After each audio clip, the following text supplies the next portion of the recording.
Tonight we come to celebrate the life and legacy of Bob Moses. And in celebrating the legacy of Bob Moses, we celebrate. Tonight we come to celebrate the life and legacy of the people. And so we thank each of y'all for being here with us tonight.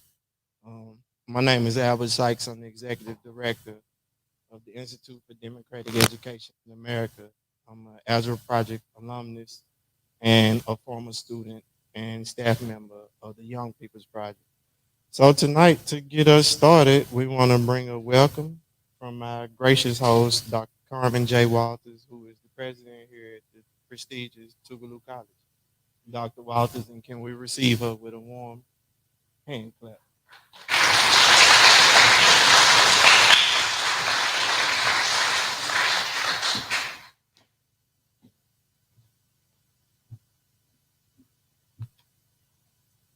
Good evening to all of the distinguished guests tonight. As president of this historic institution, it is my esteemed pleasure to greet you on behalf of the Tougaloo College Board of Trustees, administrators, faculty, staff, students, and alumni. Tonight, we are here to celebrate the life and legacy of Dr. Robert Bob Moses. The name Robert Bob Moses is synonymous with the fight for equity, equality, and justice, fighting valiantly to the end for what he believed. His quiet but influential genius established a footprint across Mississippi that changed this state socially, politically, and economically during one of the most turbulent periods in American history. In 1964, when Robert Bob Moses and other members of the Council of Federated Organizations rolled out the Mississippi Summer Project, also known as Freedom Summer, he articulated these words: America must be made to live up to its promise, to not some, but all of its citizens by providing access to the ballot, a right to quality education, and equity in the workplace. Ironically, today, in the 21st century, we are still fighting for some of these same civil rights. Therefore, Tougaloo College, with your help, must continue to intentionally groom generations of leaders prepared to transform the American political landscape just as Robert Bob Moses did. Believing in the power of education, Brother Moses founded the nationally recognized Algebra Project, which uses mathematics as an organizing tool for quality education for middle and high school students who previously performed in the lowest quartile on standardized exams. Join me in applauding his commitment to preparing high school students for success in college math and the 21st century careers.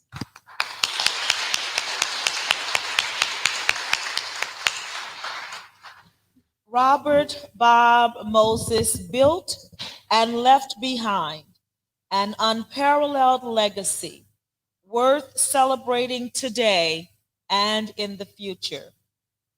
I want to extend sincere thanks to our partners, the veterans of the Mississippi Civil Rights Movement, One Voice, and IDEA for hosting this exceptional celebration.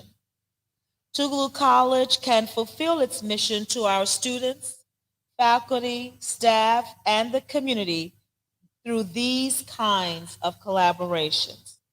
Thank you for attending the celebration, honoring the life and legacy of Dr. Robert Bob Moses. I ask that you remember his words. quality education for all is a civil right. Again, greetings from Tougaloo College and welcome home to the place where the movement began and the fight continues.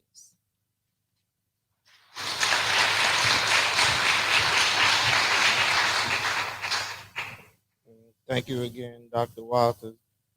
So tonight the intent is not to um, mourn, but to celebrate and to tell a story, a bunch of pieces of a story of who Bob was and what he's done in Mississippi, and in so many places across America and the country. And one place that was special to the Young People's Project, to the Algebra Project, and to our growth in Mississippi was Lanier High School. And so tonight we're fortunate enough that the choir director from Lanier is actually a former Algebra Project and YPP student. So Miss Kanisha Barron, if you want to introduce your young people, and then we're ready to hear from the Lanier High School choir. So please give them some welcome.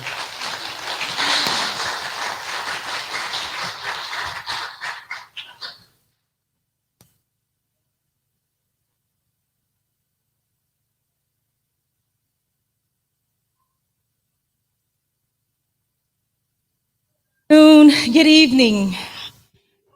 Um, when Albert asked me to come and say a few words for Dr. Bob Moses, I was like, that's easy. He was someone that came to our neighborhood, to our middle school, Brinkley Middle School, and it was a lot of fuss when he came, and we didn't know who he was as a student. And so he had his children there. He had a lot of the students excited about math. I was like, what is all of this going on? He had, they would come after school adamantly. You would walk in the room and it would be this big pyramid. And I'm like, what does this pyramid have to do with math? And it made me interested in wanting to know more. Fast forward, we get to high school, and again, Bob Moses enters my life as my geometry teacher. And high school was very difficult for me because I wasn't very good at math. And so by the time I made it to his class, I didn't have much confidence. And I would try my best, and Bob would always, encourage me and make me feel like I was doing good. But in the back of my mind, I felt like I wasn't, but he kept encouraging me. And so my grandmother came for parent-teacher conference, and she said, he was telling her all these things. And I was just shocked because I had already gotten all these bad reports from my other teachers. But Dr. Moses was that person who continued to uplift me, and he knew, just a little bit of encouragement would change a child. I didn't know how close he and my grandmother was. My grandmother was a part of the civil rights era. She participated in the sit-ins, and she said, well, I know him. We're very close friends. And I said, how? She said, well, he used to come and stay with us when he came in town. And so I said, okay. Well, as a singer in high school, she started introducing me to these people in NAACP and the Democratic Party with Emma Sanders and everybody. And I realized how important he was, how important my grandmother was. I didn't know how important she was.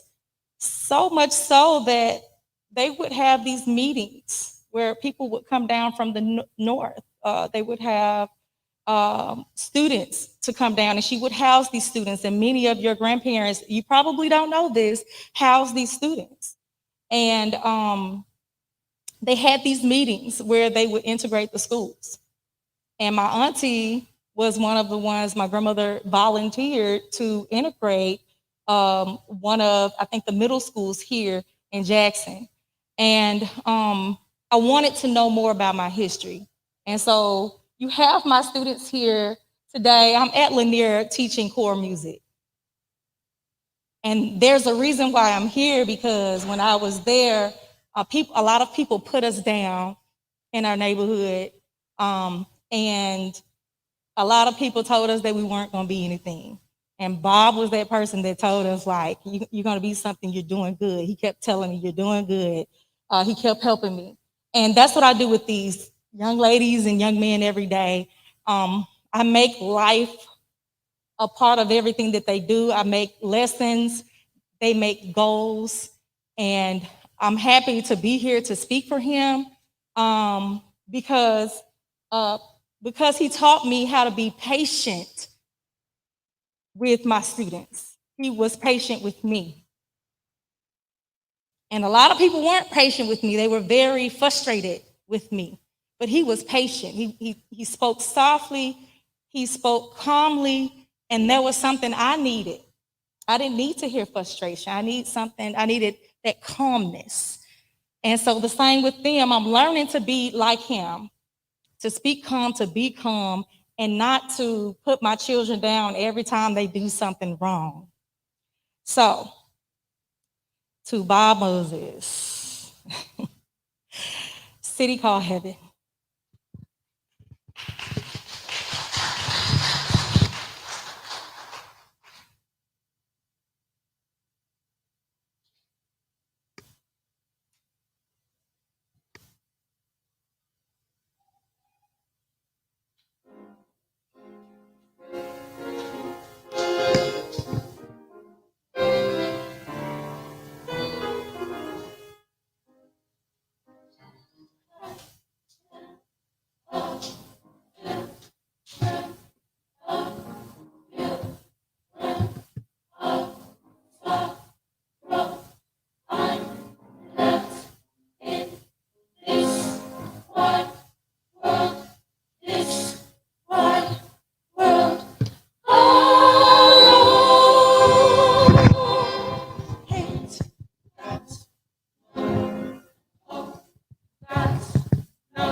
Of sorrow, I am left here. This so wide world, this so wide world. Oh, I got no hope for, got no hope for tomorrow.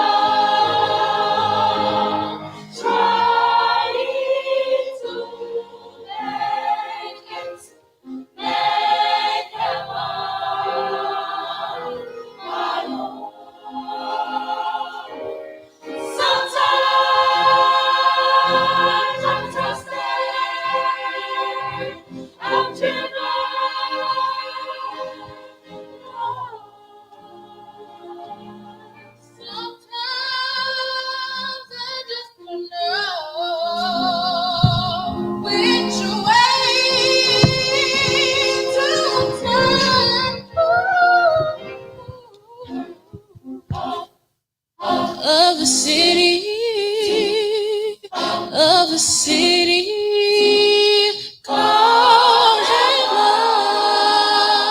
I'm trying to make it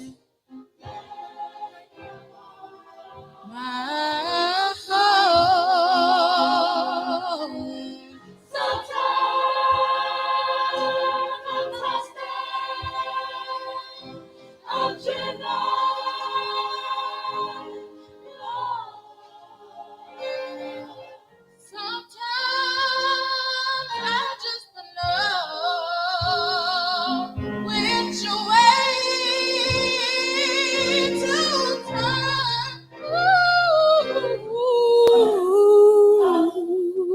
Of a city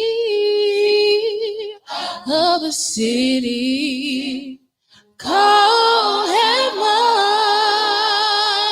I'm trying to make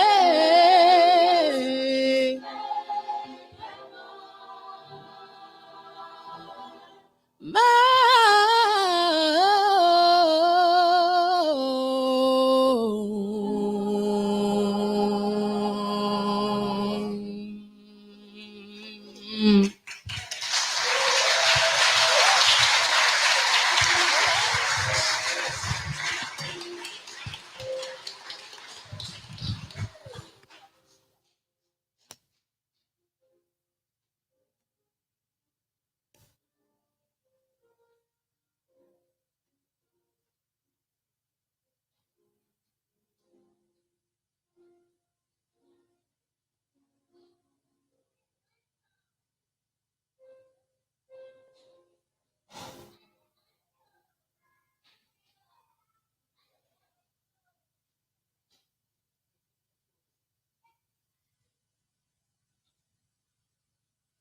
Good evening. It is an honor to bring greetings in celebration of Mr. Robert Bob Moses. His legacy is full of determination and inspiration. His willingness to organize, strategize, and secure the people's rights is truly remarkable and deserving of honor. Bob's footprint on Mississippi will live in the hearts and minds of many for years to come. His work and efforts to engage and empower young people is a model that benefits our communities immensely. It is his compassion and sincerity that solidifies his legacy. I challenge you all to show gratitude through your continuance of the necessary work ahead. And I encourage you to take part in marching forward to equity and justice today, just as he did in days past. Thank you and good evening.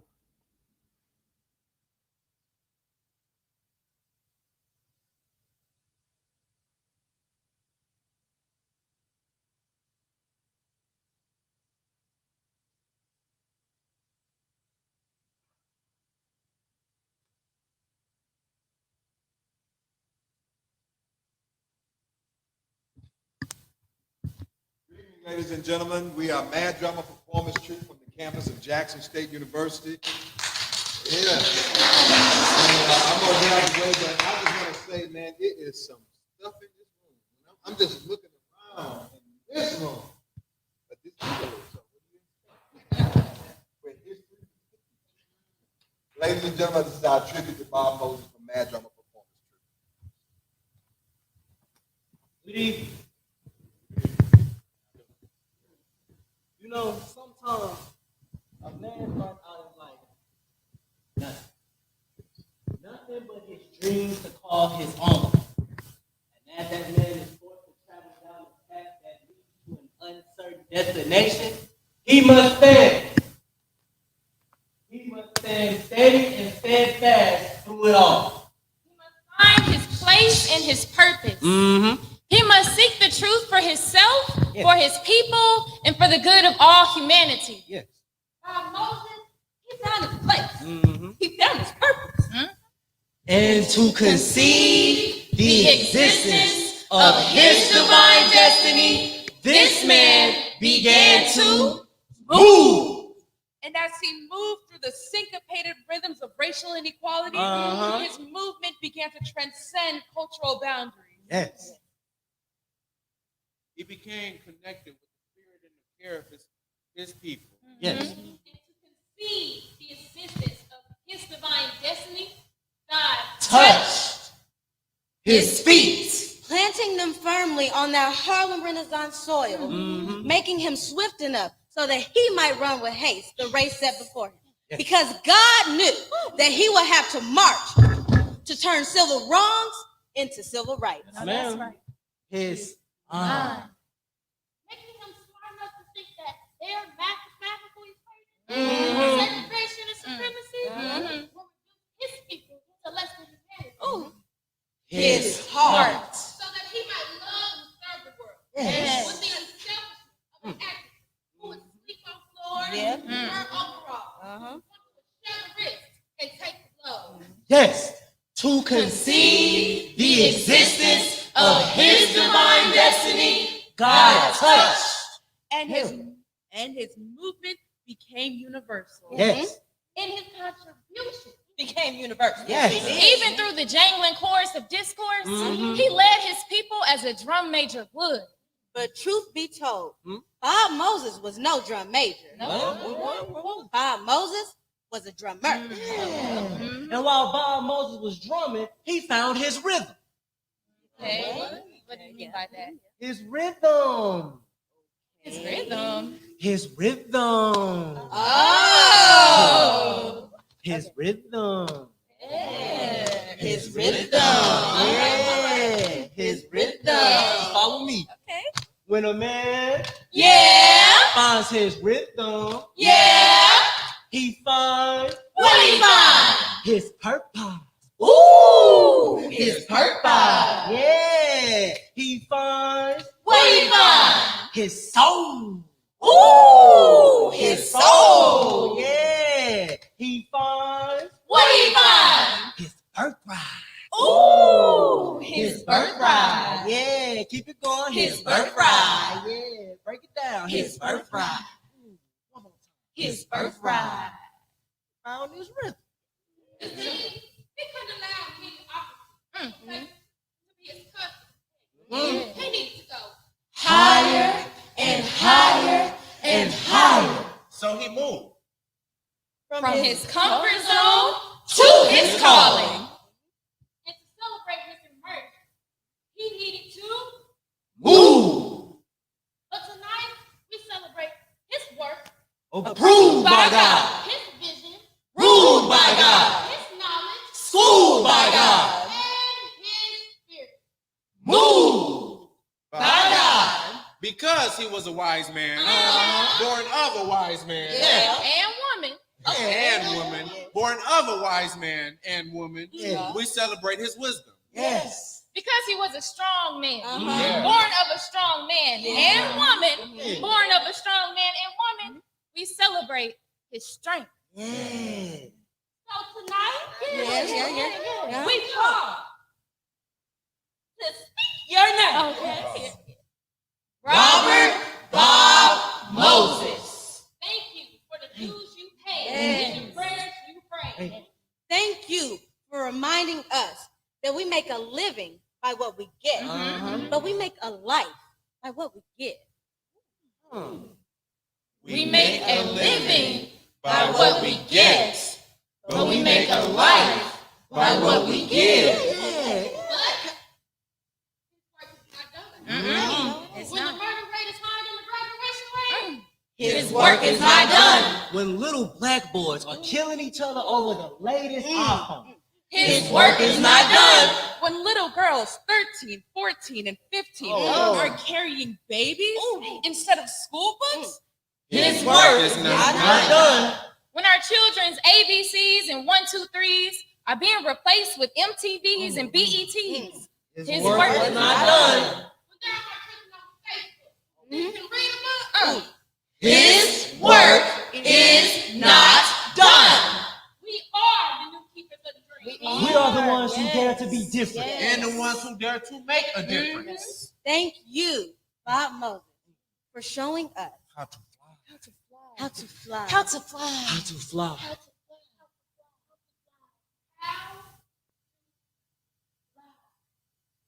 By flying. Did you ever know you were our hero? And everything we like to be.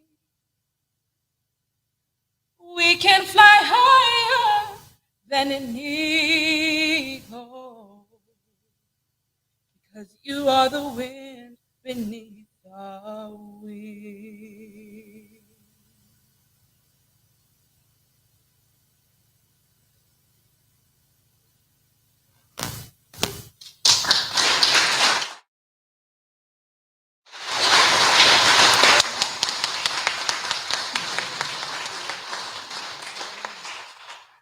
Good evening. I am Alfred Cazot, a junior theater major from Grand Rapids, Michigan. Hello, I'm Kay Jeffries, a junior music major from Los Angeles. Hello, I am Zaria Garnes, a junior elementary education major from Wichita, Kansas. Hi, I'm Jamie McAdoo, a mass communications major from Little Rock, Arkansas. Good evening. I am Alan Phillip, a senior theater major from St. Louis, Missouri. Greetings. I am Talia E. Irving, a first-year master's student at Jackson State University from Chicago, Illinois. Good evening. I am Autumn Wood, a freshman criminal justice major from Detroit. Hello. I am Sierra Reynolds, a junior biology pre-med major from Fort Gibson, Mississippi. Good evening. I am Materia Allen, a junior freshman major from Mississippi. And we are Mad Drama Performance Troupe. Thank you.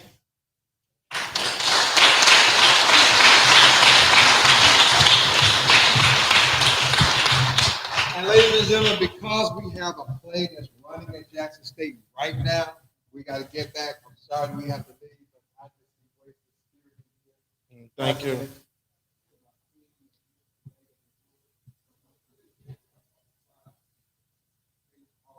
Thank you. God bless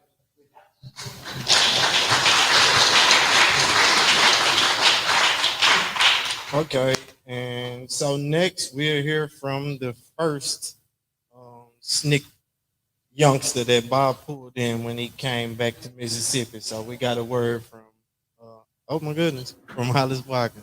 Here we go.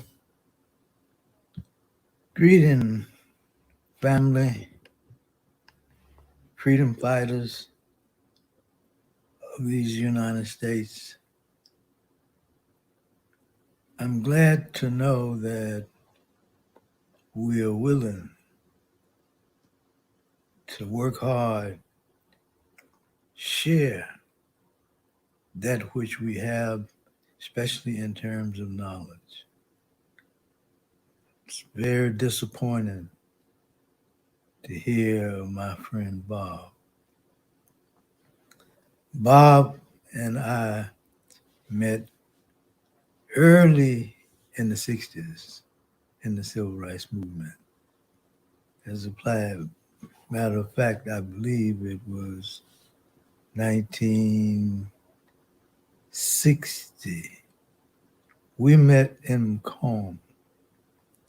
There where we met local officials from Macomb. We also met the president of the NAACP. He was there because we went, some of the younger guys went to meet Bob. So we first went over to the institution and had a talk with the local minister and officials that was there. And that gave rise to us going to the next alternative that would appreciate any message, that would appreciate the time that we might perhaps spend together. Neither one of us knew or had any idea that we would be knowing and working with one another as long as we have. Think about that. Meeting someone in 1961 and only death prevents us from continuing that. Bob, I love you, my brother. Thank you for the wonderful things that you've done to improve things, not just in Mississippi, but throughout this country and perhaps occasion or two outside this country. So I don't have a lot to say, but your spirit, I carry it forever with me. And I'm thanking you for for being able to help provide me with a spirit that will call me to think that way. And as one of the freedom songs we sang, I'm saying this to you, or you have said it to me. The freedom song that sends a message to all of us. In case you have forgotten, it says, keep on a pushing. You can't stop now. Move on a little higher. Some way, somehow. I hope some of the younger ones that's still around and with us hear and understand and struggles to be one of those who said, I will do my best. I will work and fight in the spirit of Bob Moses. So don't have a lot to say.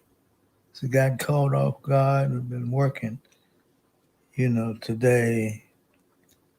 But I'll say, keep on pushing. Keep on pushing.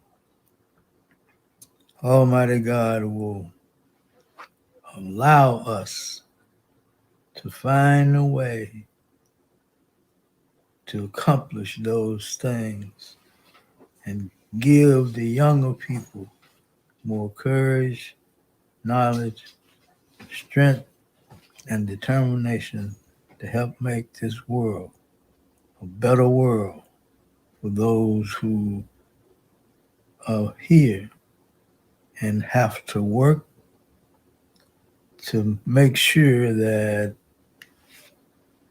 the needs are satisfied. And if they're not satisfied as of now, we that are still around must pick up the tone and run with it. And run with it until the problem that we face in our poor communities today will gradually dwindle.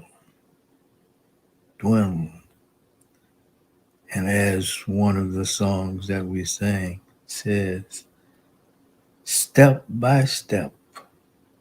And that's how we're going to have to do it, step by step. Thank you, thank you, thank you. Sorry I can't be with you, my brother, but you was here with me and you made a difference. Be strong.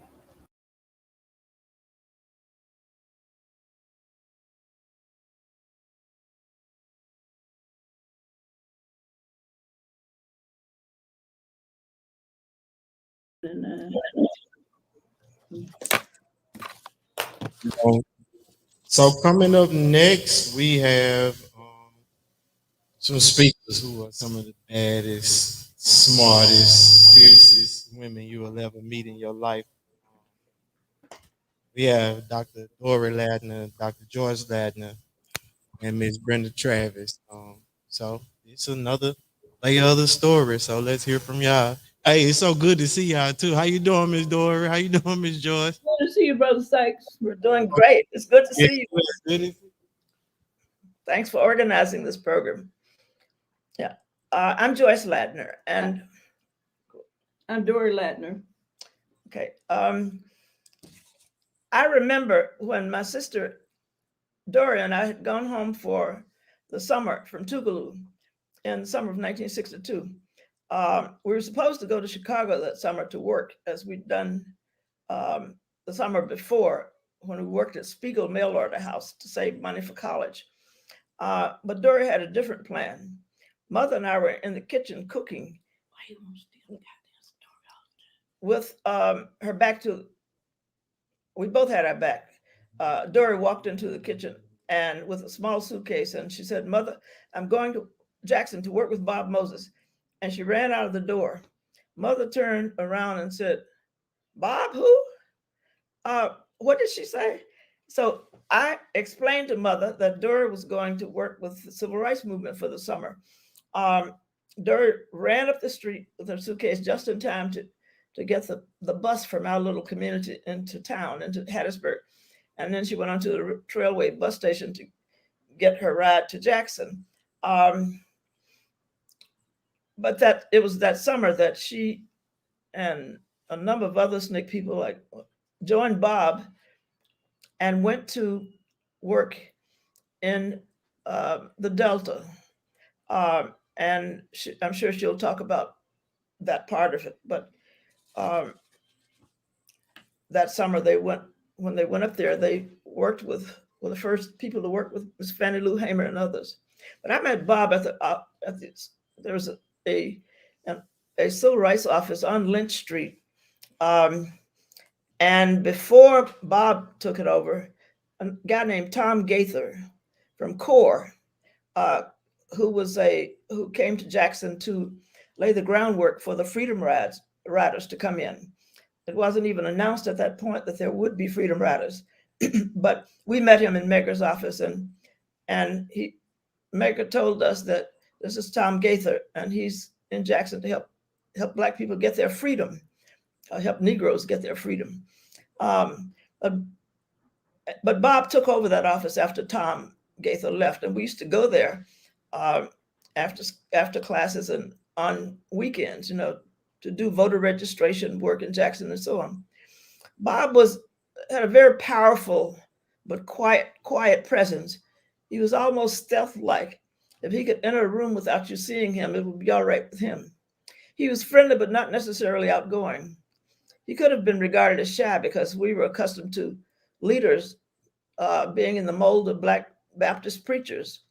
Bob had a mysterious air about him. And he was brilliant. But we never knew at the time that he had studied the French existentialist writers like Jean-Paul Sartre and others, and that he'd applied much of that to his movement work. I soon came to see that Bob was a very brave man. Many years later, after he and Janet and their children returned to the States from Tanzania, where they'd lived for a number of years, I was doing a study on how the movement shaped the subsequent careers of civil rights workers. And I interviewed Bob up in Boston at their home in Cambridge. I asked him, how was it that he always appeared to be so calm? And he said that he decided he couldn't be effective if he was overcome with fear. So he came to terms with the fact that with his own mortality, that he might die from his work.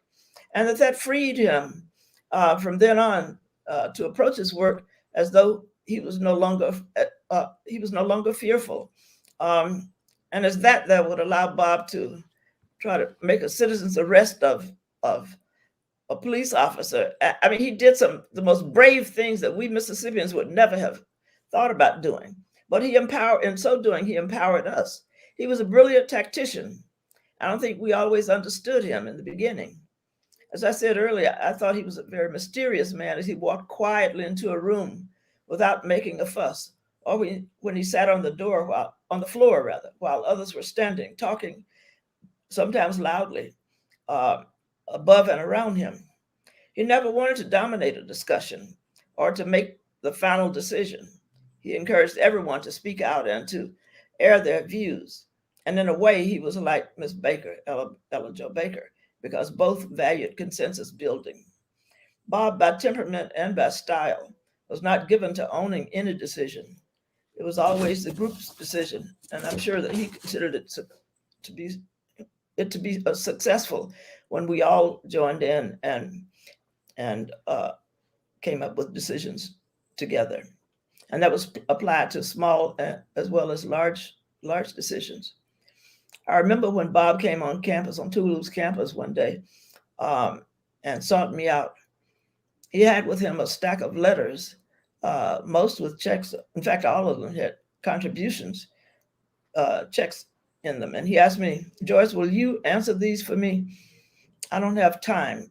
And he wanted our supporters to know that he was grateful, but he didn't want to get bogged down with doing administrative work. I did as I was asked, and he brought other letters later, and I answered those as well. Bob was not one of SNCC's drivers. We were known to have people who specialized in certain things. For example, Jesse Harris and George Green were fantastic drivers. They could get you out of any kind of a tough situation and outrun the sheriffs and so on. But there was one particular time, and I thought about this today, this little story, that soon after the 4 little girls were murdered in the Birmingham 16th Street Baptist Church, we got together and we always went to places like Birmingham or to the March on Washington.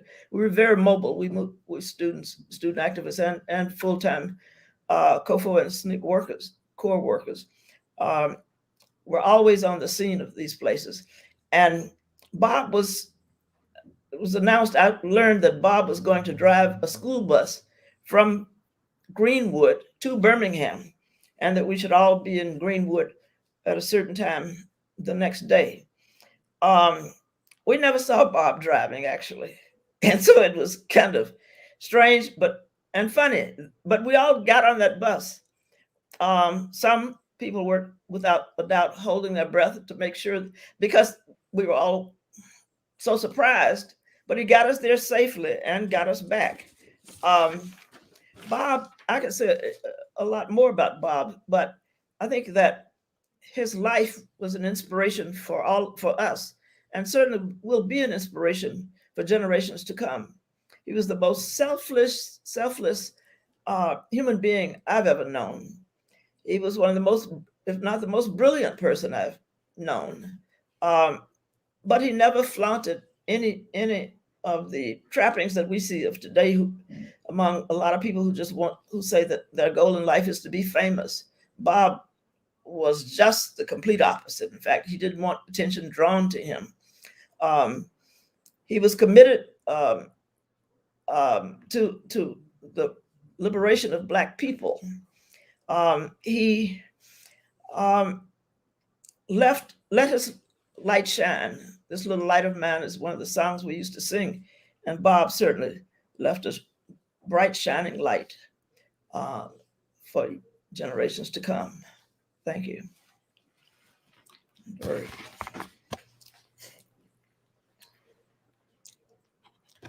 Good afternoon, brothers and sisters, freedom fighters. Thank you, Dr. Walters, for hosting this, and Board of Trustees, and all freedom-loving people. This is a very sad occasion for me to have to talk about Bob, my mentor, who helped me through from the age of 19 years old up to my present age, 79 years old. I was listening to Brother Hollis talk, and there are many of us who are aging and who carry memories with us. Tonight, I am saddened, very saddened. I spoke with Dave Dennis a few days ago.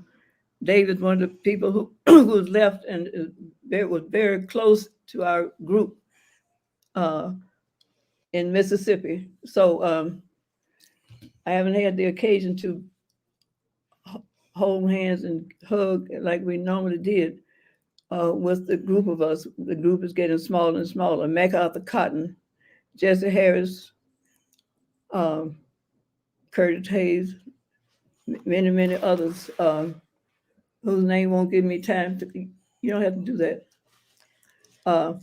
I am thinking about Miss Susan Ruffin from Laurel, Mississippi, Mr. E.W. Steptoe, Mr. C.C. Bryant,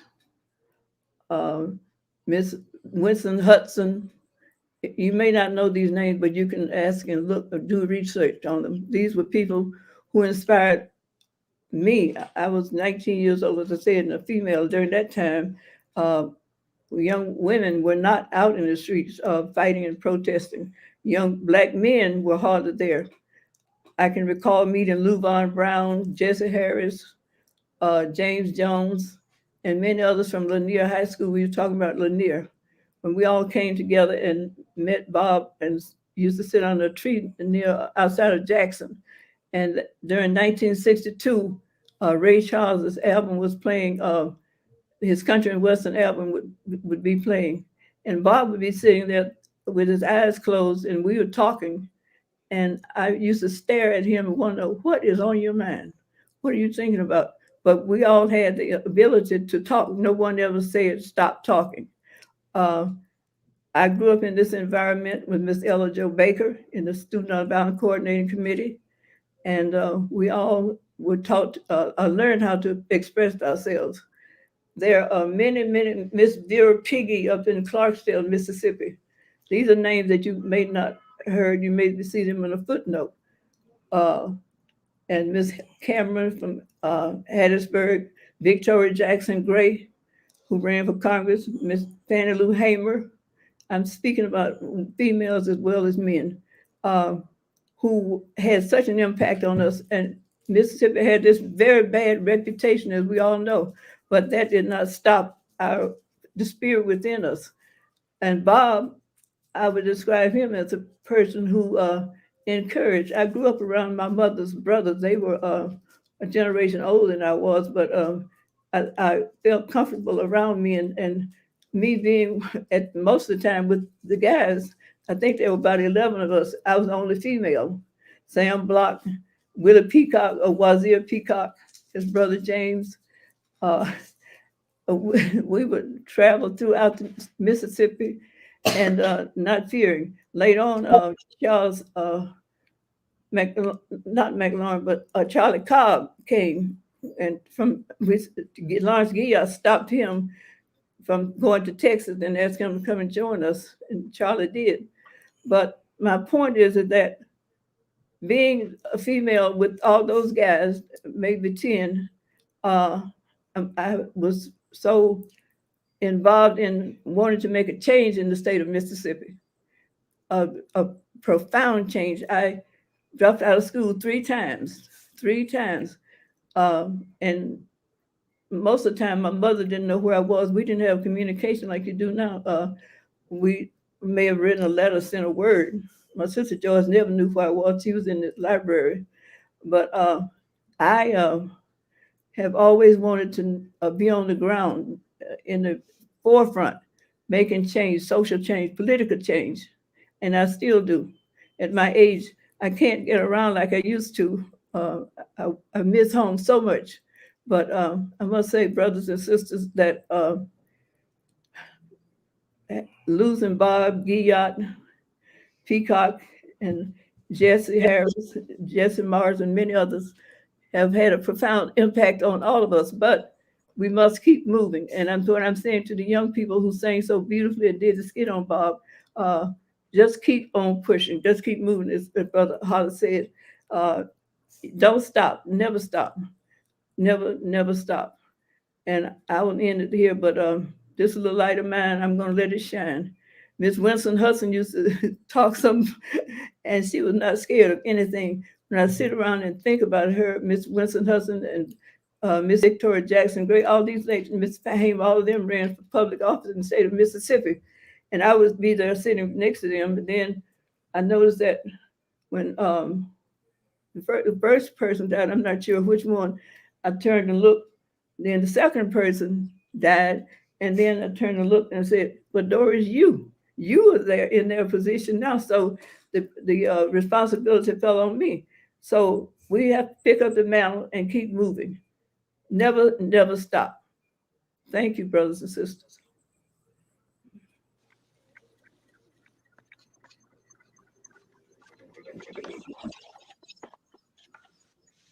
Good evening.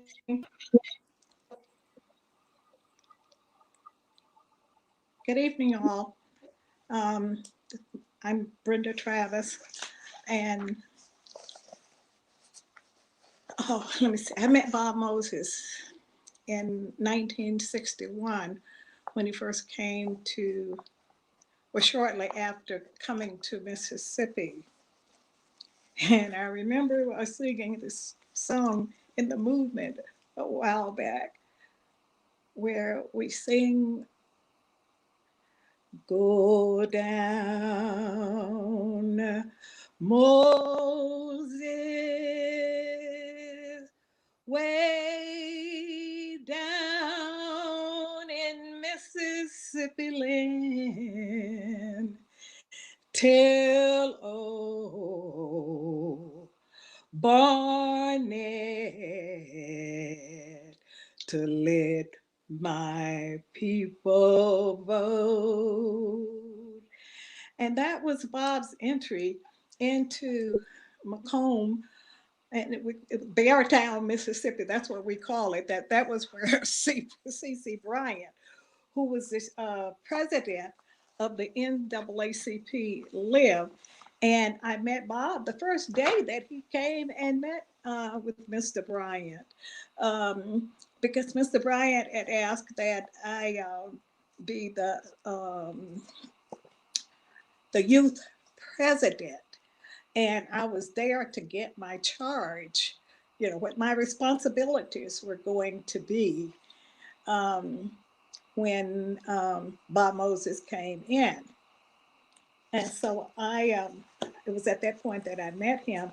And excuse me, it was in late May of 1961. And I say that Bob heeded the command. Bob heeded the call of Miss Ella Baker, who had sent him to Mississippi to assist in voter registration. Of course, where I'm from, it's Macomb, Mississippi, and it was called the bombing capital of the world. Bob worked tirelessly. He, Mr. Webb Owen, Eileen Quinn, Sarah Cotton. There were a number of people, activists. Excuse me. There were a number of activists that he didn't bring them into the movement, but they were interested in the program that he was presenting, and the program was voter registration at the time. So those were the elders who became involved, and Mr. Owens and Mr. Bryant both worked at the railroad. I believe it's Pullman, or I believe it was Pullman. But anyway, we worked once they set up their offices. They set up the offices in the Masonic Temple in Berglund, which is a suburb of Macomb. That was when we began to do the work of voter registration. Now, voter registration was going very poorly. And it was then that they decided to do direct action. And Hollis, Watkins, and Curtis Hayes went and sat in at the Greyhound, at F.W. Woolworth. And so that night there was a mass meeting, and Marion Barrier came down, and he was asking people for volunteers. Don't let their going to jail be in vain. And they were asking for volunteers to continue to keep the momentum going. And so there were 3 of us who volunteered to test the interstate commerce law. And that meant going either like to the bus station and purchase tickets to go to Tennessee or New Orleans or someplace like that. But needless to say, we were arrested. And there was a group out of, oh no, it was the Time Picayunes from New Orleans that dubbed us the Macomb Five. There was Hollis Watkins, Hollis Watkins Muhammad, I have to get it right, Curtis Hayes Muhammad, the late Ike Lewis, Bobby Talbot, Robert Bobby Talbot, and myself, and we were dubbed the Macomb Five. So that's how that movement actually started in our little town of Macomb. And then it began to spread. And I just want to say that, you know, even though Bob is not here with us in our presence, we know that he's not gone, and he will never be gone, because he will continue to live. He will continue to live through all of us that he mentored, all of his children, biologically and otherwise. He will continue to live the great legend that he is, and we, those of us who are left here, will carry his legacy. I mean, he was a legend. He was not only a civil rights worker, he was an educator. And when I say educator, he not only taught civil rights or taught us about how to teach people to go and register to vote, but with his math project and stuff, there's just so much that he's done until, I mean, it would be volumes and volumes if we tried to recapture everything that this great man has done. And in that vein, I always say, we hear people talk about quilts. Bob Moses was the one that weaved the fabric of the freedom quilt, the humanities quilt, the love quilt. And it's the fabric that can't be torn or broken or tattered, because there are those of us who are here to continue to build, patch holes that may have been left, to make sure that that fabric, the fabric of his life, isn't destroyed. And, you know, for a while, I've been trying to find people who could help me submit his name for a Nobel Peace Prize. I think that I can't think of anyone who's more deserving than Bob. And if there are those of you who are out there who are listening, if you're willing to join me or tell me how to do it, I would greatly appreciate your assistance.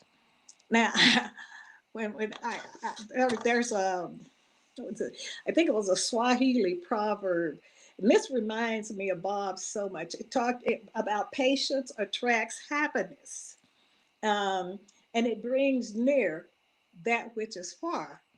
So I look at those things, and I think in terms of that's Bob, because he was a patient person.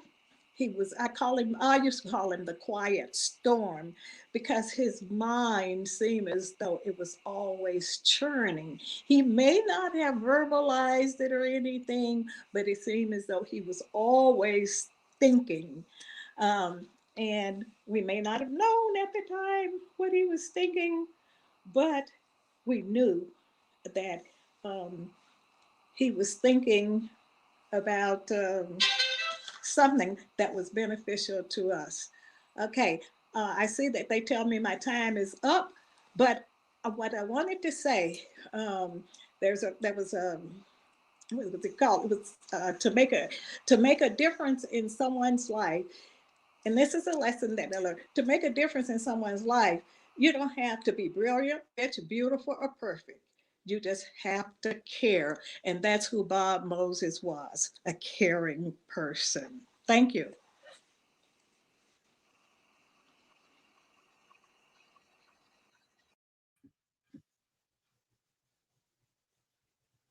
Hi, good evening.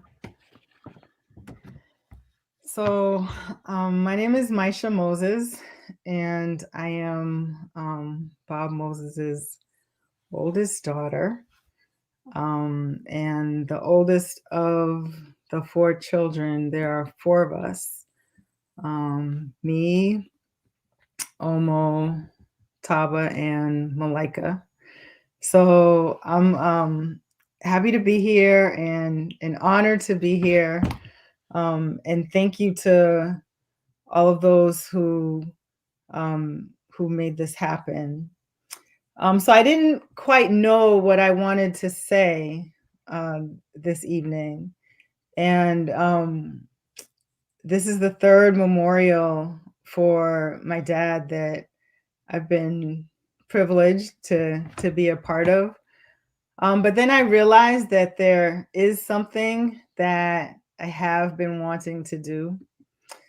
My dad gave a lot of talks, but when he gave talks in Mississippi, he had a ritual that he always did. And so I'd like to ask you all to join me in that ritual. And he would say the names of the civil rights workers and SNCC folk who had come before and who had passed on. And he would do it in a call and response way. And so we're not in the same room, but I will say their names, some of their names. I know I have not gotten all of them. And so please, wherever you are, there in the chapel or at home, please repeat after me. And if I have missed any, please feel free to say their names into the ether. Ella Baker, Jane Stembridge, Amzie Moore, Fannie Lou Hamer, Hartman Turnbow, Irene Johnson, Victoria Gray, Vernon Damer, Unita Blackwell, Eileen Quinn, C.O. Chin, C.C. Bryant, Webb Owens, E.W. Steptoe, Annie Devine, Hazel Palmer, June Johnson, Julian Bond, Stokely Carmichael, Connie Curry, Myrtle Glasgow, Medgar Evers, Ivanhoe Donaldson, James Foreman, Herbert Lee, Chuck McDew, Jimmy Travis, Willie Peacock, John Lewis, Bob Moses.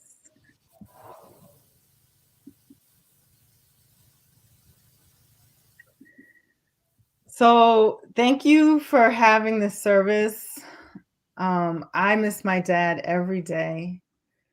It was so wonderful to hear all the things that have been said about him by the speakers who just spoke and who already spoke, because you called up for me so much about what I miss about him. I miss his patience, his rhythm, his purpose, his soul, his light, his wisdom, his humor, his love, his quiet, his presence. I've been asked to speak about the Algebra Project, and I just want to say really just a few words about it. And I actually want to use his words, just a couple of passages from his book, he and Charlie Cobb's book, Radical Equations. But before I do, I want to share a memory. When we were backstage here, waiting before the service started, there was a video, and I don't know if we're gonna get to see it, but there were some clips of Harry Belafonte just sharing memories of my dad. And he said one thing which was about his quiet. He talked about his quiet and how he was just so quiet. And what was a little bit intimidating about his quietness of mind, his quietness of being, was you didn't know what might come out of it. And I have a memory that I never talked to my dad about, but I've always thought that this is what happened in that memory. I was a teenager in high school. I was maybe 14 or 15. And so at that point, I think the Algebra Project was maybe just a couple of years into its becoming. And I remember one day, I'll never forget it. My dad sat down in a chair and he was quiet all day. For hours and hours, he just sat in that chair and he didn't say a word and he barely moved. And I had never seen him do that. And then he got up out of that chair some hours later, and something in him had shifted, had changed. I could feel it. I didn't know what it was, but it felt to me like after that moment, he never stopped moving. And I have always wondered if it was during that moment, that long span of quiet, that he decided and decided not only to do the Algebra Project, but came to understand what the Algebra Project was or what it might become. And so I want to read just maybe two and a half paragraphs from Radical Equations to talk about what the Algebra Project is, what I believe the Algebra Project is, in his words. So he said, today I want to argue the most urgent social issue affecting poor people and people of color is economic access. In today's world, economic access and full citizenship depend crucially on math and science literacy. I believe that the absence of math literacy in urban and rural communities throughout this country is an issue as urgent as the lack of registered Black voters in Mississippi was in 1961. I believe we can get the same kind of consensus we had in the 1960s for the effort of repairing this. And I believe that solving the problem requires exactly the kind of community organizing that changed the South in the 1960s. This has been my work and that of the Algebra Project for the past 20 years. I know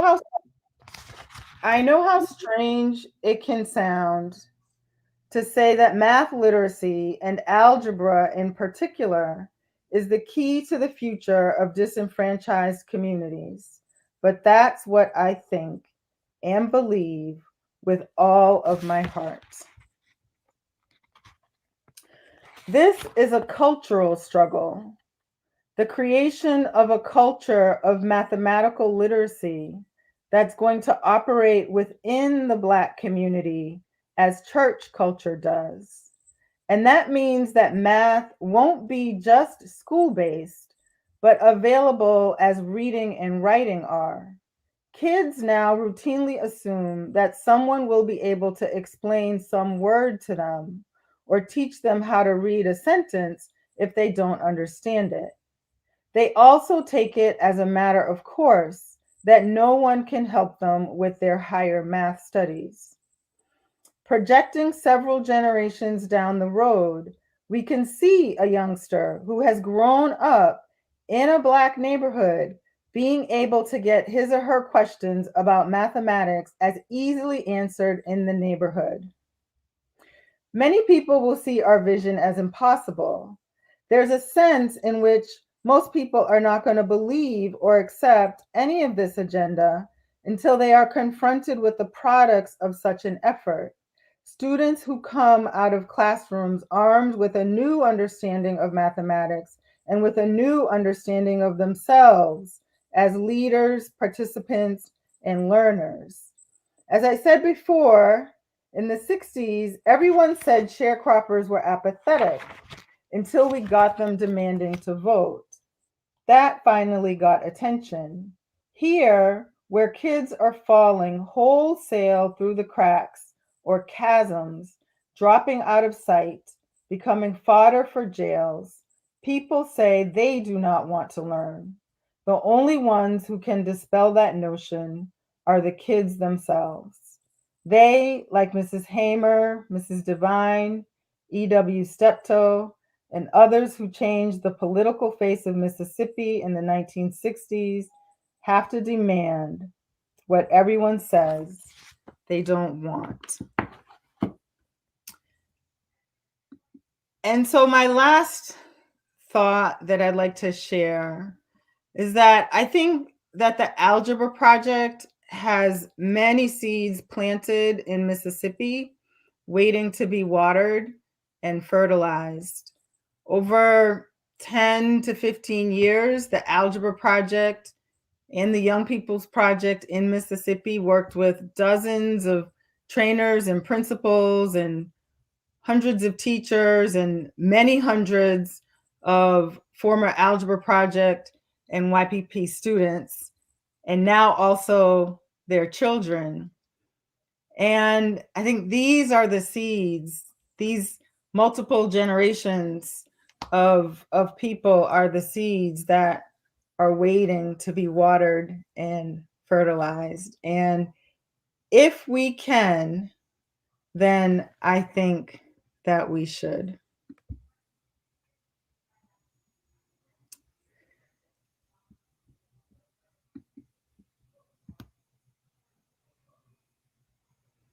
Please say with me their names again.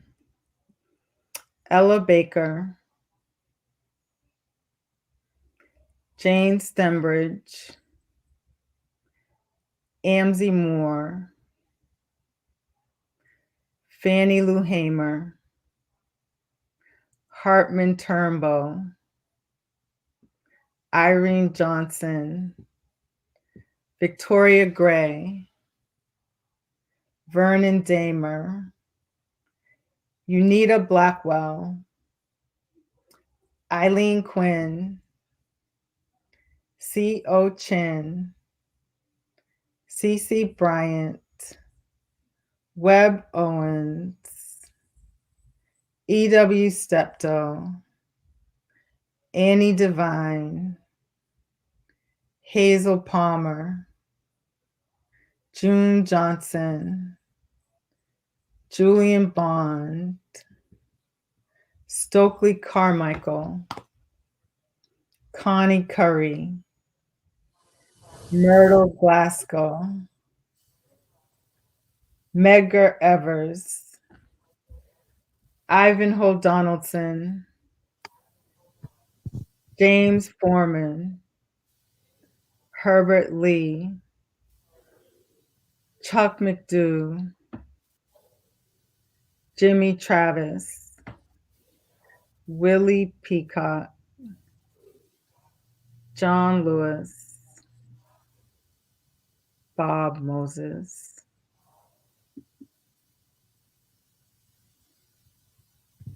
Thank you.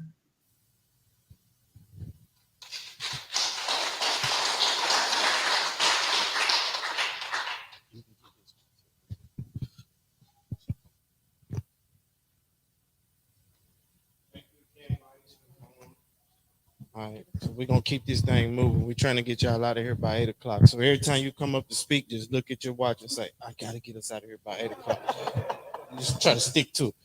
But this young lady right here that's coming up next, is don't need a long introduction. This is Rena Evers, the daughter of Megan and Merle Evers, and she's here to share some words on behalf of the family. So thank you.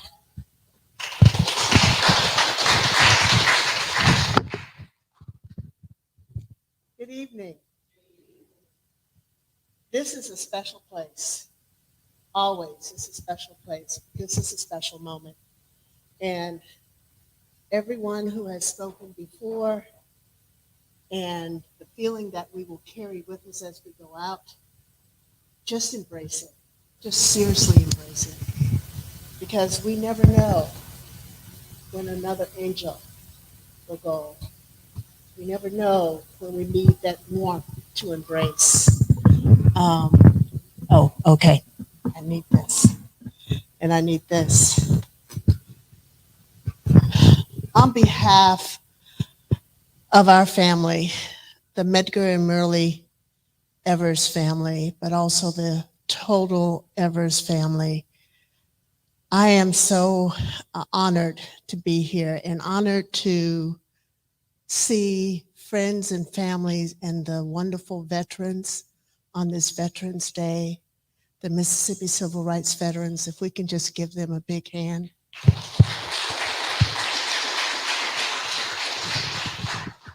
You know, what do you say about a man who helped change the lives of thousands, almost millions in American history? What do you say about a man who made it his mission to fight a system of oppression, depression, and tyranny? And what do you say about a man who chose to dedicate his life in challenging all of us to ensure America stayed true to its core values of equality and freedom? You see, the world has talked about Robert P. Moses, Bob Moses. Who is he? A civil rights icon, an educator, Mississippi Field Director of SNCC, co-founder and program director of COFO, one of the leaders, one of the staunch leaders who pulled off Freedom Summer, founder of the Algebra Project. But you know, he was a man who used math as a language of empowerment. He was a son, husband, father, friend, and leader. You know, I was this high when he came to our house. I'm not that much taller now, but I was this high and did not know all of the wonderful people who were warriors of this movement, that some are still here, but other ones have gone. But when I met Bob Moses later on in my adult life, he had this wonderful presence about him where you were drawn to him because he was like a gentle giant of the movement. He had the most piercing eyes when he looked at you. And they were inviting at the same time challenging. He had the most wonderful, infectious smile that, as someone said, he was friendly always, but you weren't always sure how friendly he was. But once he embraced you, you felt wrapped up in warmth and nourished and challenged all at the same time. You know, Eric Berner, who is author of And Gently He Shall Lead Them, said it right. He led them gently. And not only was he leading in the civil rights movement here in Mississippi, but all over this nation, because he started out, and I won't go over these 3 minutes, he started out in Harlem. He started out not having a silver spoon in his mouth. He worked, his parents worked for it. And that silver spoon was not just of wealth monetarily. He developed the silver spoon, the platinum spoon of education and knowledge. And as was said already, in 1960, he came here to Mississippi, and he wanted to help us, but he wanted to help all the Negroes at that time, the Blacks at this time, African Americans at this time, to rise up above where we were and where we were asked to be placed or where it was demanded to be placed. And as he did that, he thought about and held in his spirit, I feel, the lives of George Lee, Lamar Smith, so many others who died for the right of equality, for the right to vote, and coming here to help register us to vote, because voting is a tool for our equality, a tool for our empowerment to make our lives right. You know, hearing so many of these wonderful stories, memories of how Bob Moses touched us and how he moved Mississippi and he moved the youth to actually think about their future. And apropos, we're here with Tougaloo, where education is the future. And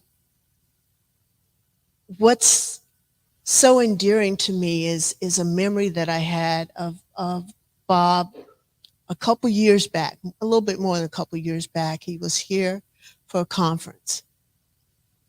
And I called and his wife answered and she goes, "Hey, Rena, where are you?" I said, "I'm in the hotel. Where are you?" And she told me where she was, and I went there with my friend Pamela Jr., and we just hugged and loved on so many. I think it was Charlie Cobb was there, Bob was there, our wonderful, I call him my little guy who's very tall, Albert Sykes, was there, but so many other the veterans were there, and just being in that moment of greatness and remembering the hard times, talking about, you know, the beatings, talking about being accused of firebombing a white family's home. And he talked about that with me because of my father, Medgar Evers, got the bail money to get them out of jail. And he said, you know, my father was a strategist, he was a strategist, and they talked and they communicated, and what they wanted was everybody to work together, all the different organizations. And so COFO came into place. And what we do at this time is take all those lessons that Bob has given us, that so many others, my father, but so many others have laid before us in a gentle way, a persistent way of learning to communicate with each other honestly, truthfully, and understanding that we need to move forward. You know, I have several things written, and I'm not going to do that right now, because when your heart is full, the history of the man is important. But there's one piece that I want to share with you because it involves another special person, Hollis Watkins. And this was when Bob Moses, who was accompanied by Curtis Dawson and Reverend Knox, went to register at Emmett County Courthouse in 1961. And the sheriff's cousin saw what was happening, and he severely beat Bob Moses. But did that stop him in 1961? No, I don't think so. But when they went to jail, it was with Hollis Watkins. And what they did was wrote and sang, like you've heard already. Bob Moses wrote that night from his jail cell, "This is Mississippi, the middle of the iceberg." And then Hollis Watkins led off in his wonderful voice, "Michael, roll the boat ashore. Hallelujah. Christian brothers, don't be slow. Hallelujah. Mississippi, next to go. Hallelujah." And then this is the tremor in the middle of the iceberg from a stone that the builders rejected. So after their release from jail, more than 200 Negroes got together in Macomb, gathered for their first ever mass meeting. But unlike Bob Moses, but unlike so many others, and we have heard this throughout the night, Bob Moses, who was severely beaten and continued to fight, was a gentle giant that stood in the back, but led from his mind. Mr. Moses, it's always a pleasure being in your presence. It's always a pleasure to be seated next to you to learn. And we will not ever forget you. My mother broke down when she heard that you had passed. And she said he was one of the giants of this movement. So I ask you all here, I ask you all that's on Facebook, join me. And you've heard this before, right before I came, but join me today in proclaiming Bob Moses. So I ask you to say his name, Bob Moses. Who is he? Bob Moses. The gentle giant of the movement, Bob Moses. The one who will never, ever let go. Bob Moses. Mr. Moses, all the freedom fighters, all the warriors of that movement and the movement that we have going on, keep your eyes on the prize and keep moving on. Thank you.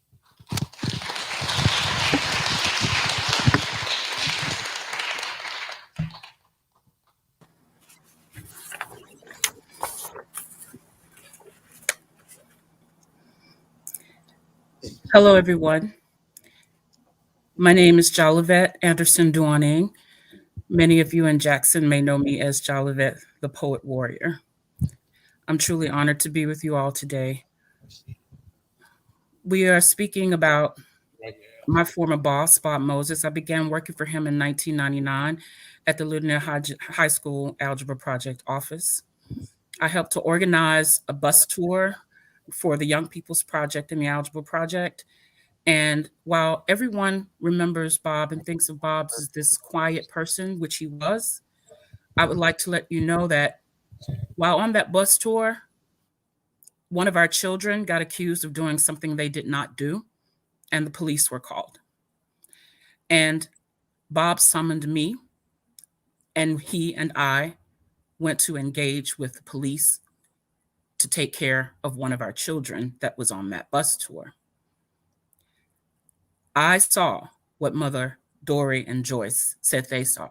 I saw the person that was willing to put his life on the line for those children. And I was ready to go with him. When rock meets water in a well, Bob Moses and the Mississippi children. Let us love like he loved. Contemplative, quiet, whispers that speak in tones that demand you listen to your own thoughts before engaging with his. A deep well with still waters resting within, each person a pebble thrown in. Interruption upon contact when rock meets water, water breaks, rock wades, rock moves at a slower pace, giving it just enough time to fall gently to the bottom or change its composition through erosion so it can float, so it can mix in, so it can blend. Little pebbles of consciousness, hard-headed but Mississippi deep South trained to be respectful to all adults, humble to all elders, to say, yes, sir, Dr. Moses, when he wanted us to just call him Bob, was for me a ferociously hard transition to make. It was out of order, but part of a new establishment of boundaries. Deference to each other seeped over into deference to a system that did not show us mutual respect. And we knew that. But we were raised to try to stay alive. Sometimes we have to let go of certain things to empower ourselves to be able to access the dream. My mother knew I worked for that Moses man. She organized the visit of the Young People's Project Reading and Writing Workshop to visit Bethune Middle School in Shreveport for a Saturday teacher training workshop. She was the kind of mover and shaker that trained me to be able to do the work Bob Moses and his children were doing in Mississippi. I watched my mother and father love Black people. I watched their actions toward the least of these, the meek. They taught me how to give of myself to my people. So when I met Bob Moses, I was ready to work. I just needed to know my own worth. I needed to grow into an understanding of my own moves. I needed to understand the value is in the valley and in the process of climbing up or falling down the mountain. The constant conversation with self. The fullness in knowing the power of water to temper the movement of a falling piece of rock. To realize each rock is made in its own unique way and it has its own consciousness and it can choose to break itself apart, to remake itself in part, or stay stationary and still at the bottom of the well until something creates movement. A move that's meant to give those of us at the bottom opportunities to rise on our own terms, through our own Mississippi eyes. I love you all. And I love Bob eternally. Thank you.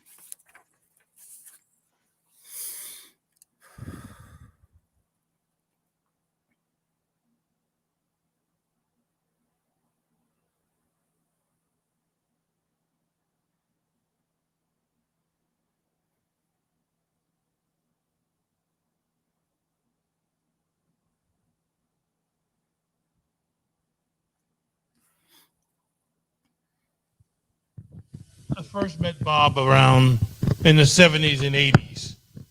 I joined his movement as a part of the veterans group of the civil rights movement. In 1964, I was 12 years old, didn't know Bob. I was farming up in Sunflower County, going to school, playing marbles. But I believed in the liberation of black people. Bob Moses, to me, was a freedom fighter. It is appropriate that we have this memorial on Veterans Day. He was our veteran. He was a good soldier and a 5-6-star general in the liberation for black people and oppressed people all over the South and all over Mississippi. We thank you, Bob, for being a good soldier and being steadfast. And I remember after I heard about you in the early 60s, I read everything I could on Bob Moses. Looked for every index in any book read on civil rights, looking for this man of man, Bob Moses, and all that he had done. And all the strength that he had to drive on Highway 24, Bob, between Liberty and Macomb, which is a dangerous road. Any person who went on that road, even when I got grown and came back to Mississippi in 78, that is a dangerous highway. I did not go on that highway without my 38. I thank Bob for all the sacrifices and commitment he's made in the liberation movement. Bob, if I could do a tenth of what you did in Mississippi, I came back here to be a part of the new Reconstruction, and you had paved the way for so much. And I've practiced law in Pike County, all the counties that you paved the way and fought in, beginning with Liberty, Pike County, Brookhaven, up to the Delta and Holmes County, Bolivar and Sunflower. And you have made it so much easier for me and for most of us as lawyers, mainly because we can continue to fight for human rights. What you did, it helped produce some decent judges, some decent jurors, and decent people in the courthouse, a whole new wave of sheriffs in each one of those counties that you fought in. We're so thankful for you.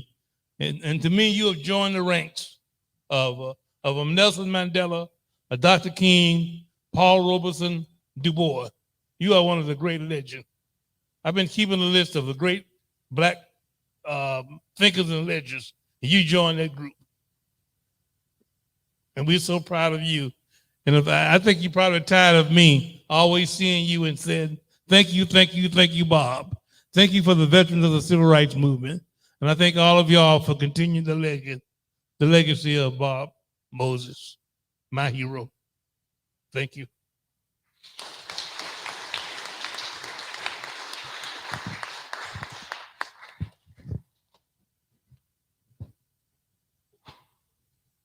And if this is all right if I stand here?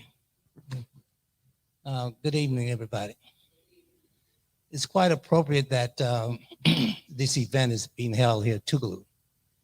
I mean, this is sort of like holy ground for us as the veterans. I mean, this is where we always come as a haven, safe place for us, even in the 60s, the civil rights movement. One of the few places, institutions in this country, and especially in the South, where we could come, we could work, we could meet, and draw students from to work with us. And it's good to come here and see all the faces, people, Dory and all the rest of them. I've missed their hugs as they talk about. My first coming into Mississippi in the 60s was because of Bob Moses. He sort of recruited me, and I came in April of 1962. So in 1989, I had not seen Bob since 1965. And it was at a semi-jazz festival that we had put on Rudy Lombard and us in New Orleans. It was the last time I saw Bob for a number of years. We just parted. He went his way, and I went my way. I went back to school and everything. So in 1989, there was a movie that came out. It was called Mississippi Burning.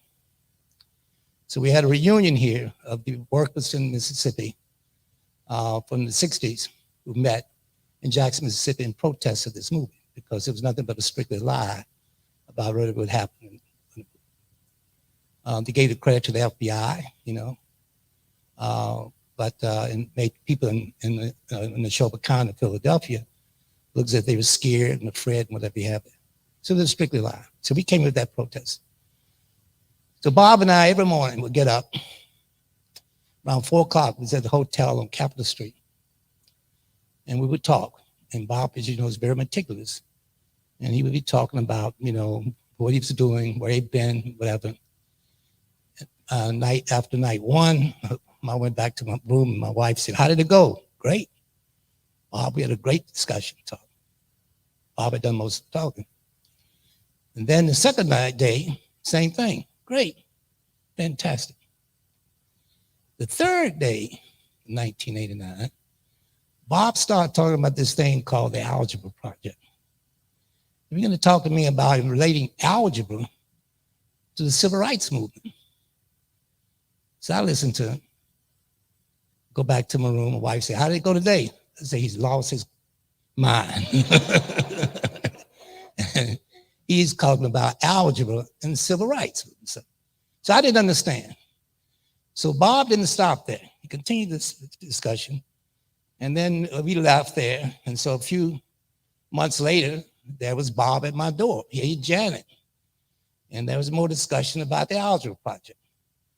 Leave again, comes back. Then we had we ended up going together to the opening of the Civil Rights Museum in Memphis, Tennessee. So we go there. Bob continues. So it's all about is, make a long story short, we're talking about how we got back in Mississippi. So then the Southern Regional Council came up with, got some money, and Bob wanted to expand the Algebra Project deeper into the South.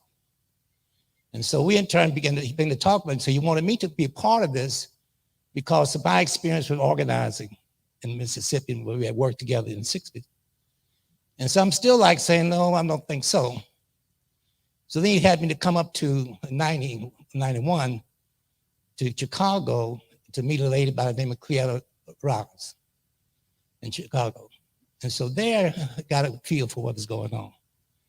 So I went to visit some schools. So one of the ends of the project is to take the kids on a field trip like, what you call a trip line. And they go visit places and they discuss the history of what we had. So they go to a place called to the Metro. Then they come back, this is the middle school kids in the middle of Chicago. So we come back to this school. And so now what the kids do is sit down and talk about what exciting things, what the trip is all about, and they write about it. So to get them moving. So eventually what we do is mathematize that trip. So these kids are very excited about what they saw. You know, that's about, you know, what is it they write about? They start talking about, over 50% of the kids in the class start talking about moving stairs. In the middle of Chicago, middle school kids had never witnessed escalators. All right? Our kids had never witnessed an escalator. All right? So all of a sudden began to click on me. Okay. Coming back here is and stuff like this. A lot of kids like in Hollandale, we would bring them to Jackson. They were excited about all the cars. You know, found a teacher one time in the Mississippi Delta. We had a meeting in Chicago. Wanted to go to fly. She didn't want to fly. Well, it's natural. People got to learn not to want to fly. But she lived in Greenwood, Mississippi. All right. And so one day while she was there, she was sitting in the corner crying. And I went up to talk to her and I said, you know, you okay? You know, I thought she was talking about the trips to flying. No, she said, I got a confession to make.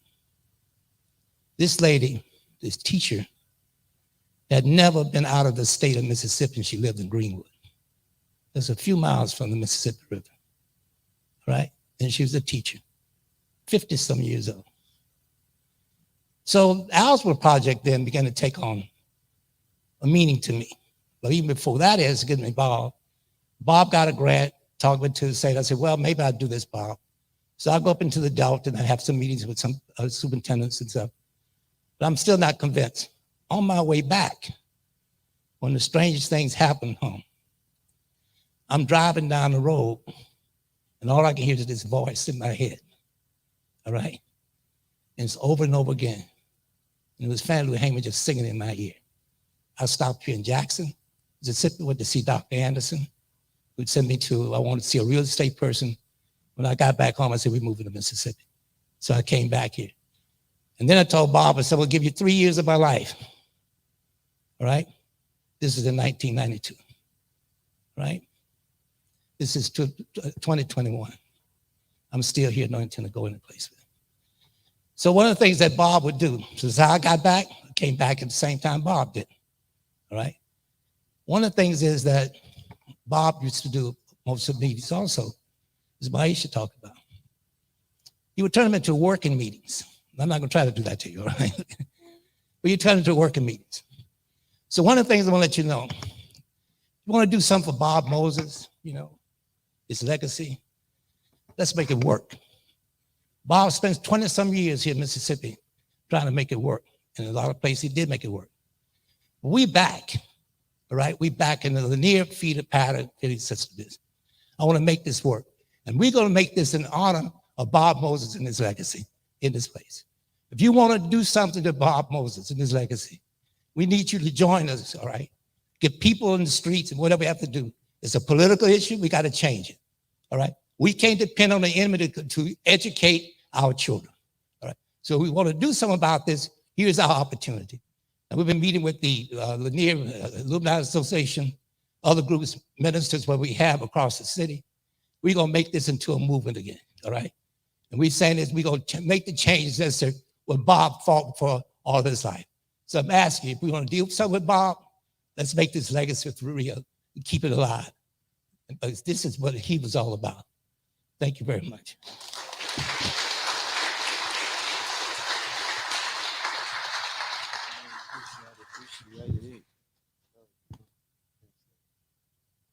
All right, so we as we keep moving, we'll move to first we'll take a stop at Brinkley Middle School through the eyes of Demetrica Gordon and Mr. Frank Figures. And then immediately following them, Marquise Lowe and April Dortch give us a view of the Young People's Project, and immediately following them, we'll hear from Ms. Ann Johnson. So first up is Demetrica, then we'll hear from Mr. Figures. Kiki and April, y'all up after them, and then Ms. Johnson, you right after Kiki and April. Good evening, everyone. Good evening. I'm Demetrica Gordon. Yeah, I have a lot, but of course, it would take a lifetime to talk about my experience with Doc. Coming to Brinkley as a sixth grader. I didn't start out in middle school. It was fortunate enough for me to transfer back to Brinkley because there was always a school I wanted to go to. And when I got there, I ended up meeting Doc. Yeah, Dr. Moses, he made a lot of firsts for me in my life. As a sixth grader learning a different way of learning math, I always took great interest in it. Math had always been my favorite. And now we doing something different, which was challenging at first because it was accustomed to a book. I could learn my own way. I ain't need anyone telling me anything. But now Dr. Moses made it something different, and you got to put forth some effort. He gave, like I said, he made some of my first seventh grade. I was selected in a way, not really, I wasn't selected. Someone else was selected. But unfortunately, at the time, the other students' mom wouldn't let them go. But fortunately, we both ended up going out the state to represent the Algebra Project from Mississippi. That was my first going on a flight. Dr. Moses meant a lot to me. He paved a lot of way in my life and gave me the mindset that I could do anything, no matter where I come from. I went on to high school. He followed us to high school. He came to Lanier, and it kind of made me see a lot of things. Never knew what I wanted to do with growing up. Never wanted to be an educator, which that's what I am now, a teacher, teaching math. Doc paved the way so that I decided to go to Tougaloo. I'm a Tougaloo alumni. I went there, met Dr. Fummy as a 9th grader at Lanier High School. He was like our substitute teacher that would come when Doc wasn't in the building. And I ended up deciding to go to Tougaloo after meeting Miss Morris as well. And I majored in math. Went on after that, graduated. Dr. Moses said, oh, okay, I was working with YPP, and,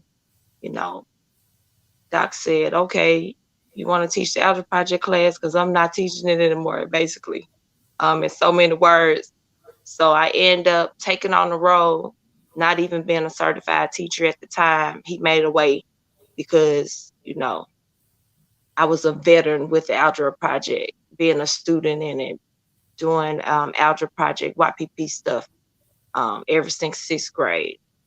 Did that, gave me a great opportunity to see that it's something that I really enjoy. I enjoy seeing children thrive and learning, and it gave me a different insight on how to approach teaching children and giving them a better understanding of math and life in general. And now that, when I heard of the passing of Dr. Moses, it was like a part of me was just missed.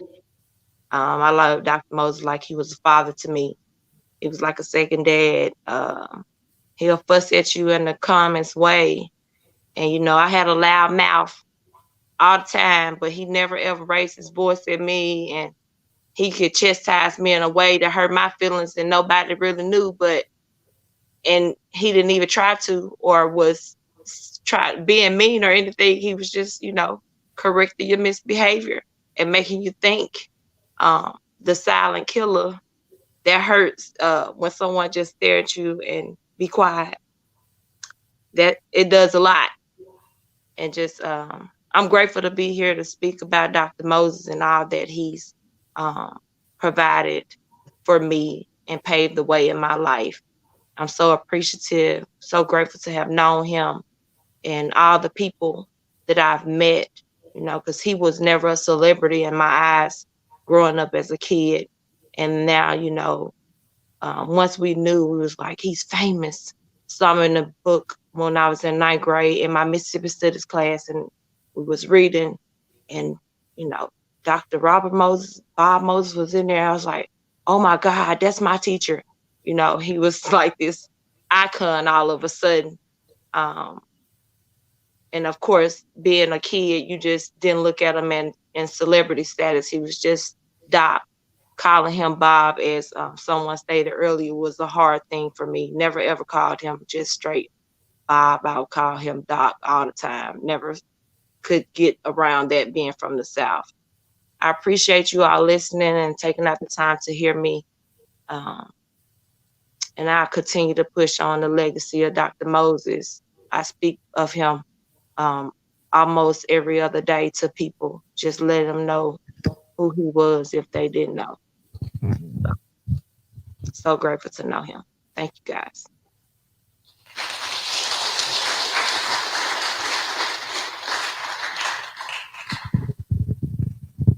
To the Master of Order, Mr. Sykes, Honorable President, and to all the Moses family, and to all of you who share these moments with us. When someone you love becomes a memory, then memories are treasures. I'm going to lift up 3 memories from Brinkley Middle School years. embedded in the Algebra Project pedagogy, its way of teaching children, is a youth empowerment piece, where teachers are not just vessels that pour out knowledge to children, but rather children and teachers learn and explore together. I was president of the PTSA at Brinkley Middle School, and Albert called me as a middle school student and said, "Mr. Figures, we want to have a meeting." And I didn't ask any questions. I just said, okay. And he said, "We want to have the meeting tonight." And I called the principal.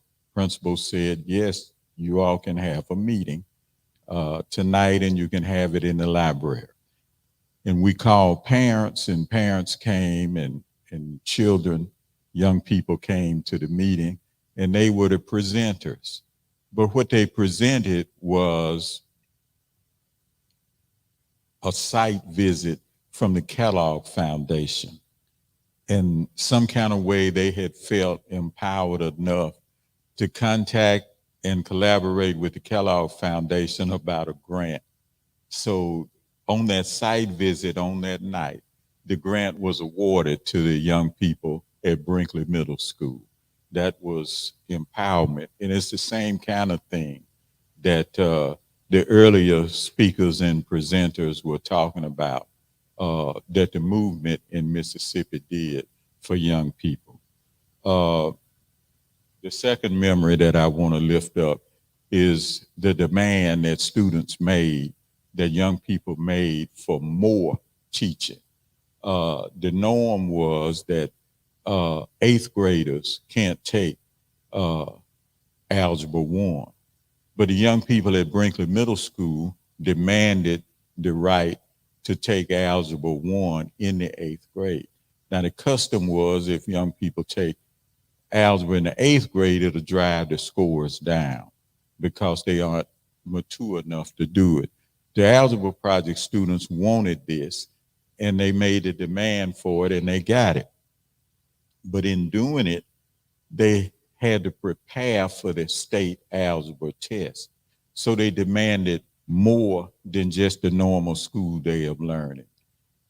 So they extended the school day till 6, but even then they demanded more. So the community had to open up for the young people and provide additional space for learning opportunities in the beyond 6 o'clock. So Shady Grove Missionary Baptist Church opened its doors and allowed the students to stay there until 9 and 10 o'clock, studying and preparing for the Algebra 1 state test that was administered. And they did very well on it. The third and final thing that I lift up about the Brinkley Middle School years and the Algebra Project, Dr. Moses, is when the 8th graders got to 9th grade and they went to Lanier. In Lanier, they wanted the same kind of teaching that had been taught to them their years at Brinkley Middle School. So Bob Moses started teaching at Lanier part of the day, and he recruited the head of the math department here at Tougaloo College, Dr. Farmy, to assist him. So together they taught children geometry. Algebra 1 was over. They had accomplished that. But then they now taught geometry as according to the Algebra Project way of teaching. And that went on through their 12th grade year. So here's the thing. I was fussing. The Algebra Project had blown up, and people around the country was making a demand. At least they wanted the Algebra Project to come to where they were. So students would travel under the auspices of the Algebra Project per their expense, fly to different places. And there was this one conference, the Starlight Math Conference. I think in San Francisco, California. And all the tickets had been bought. Everything was ready. But then 2 days before they were supposed to leave, some others wanted to go. Some other people wanted to go, teachers and principal, students. And I was just fussing because just like now, airplane ticket at the last minute costs way more than it does, if you buy 2 weeks in advance or a month in advance. And I just fussed and fussed and fussed. But then in his quiet way, Dr. Moses said to me, Frank, God blesses me so that I can be a blessing to others. And that quieted me down. And that has been with me from then up until now. And it will go to rest with me. God blesses me so that I can be a blessing to others. And that's, if we glean anything from the life and legacy of Dr. Moses, let us glean, be a blessing to others. Thank you.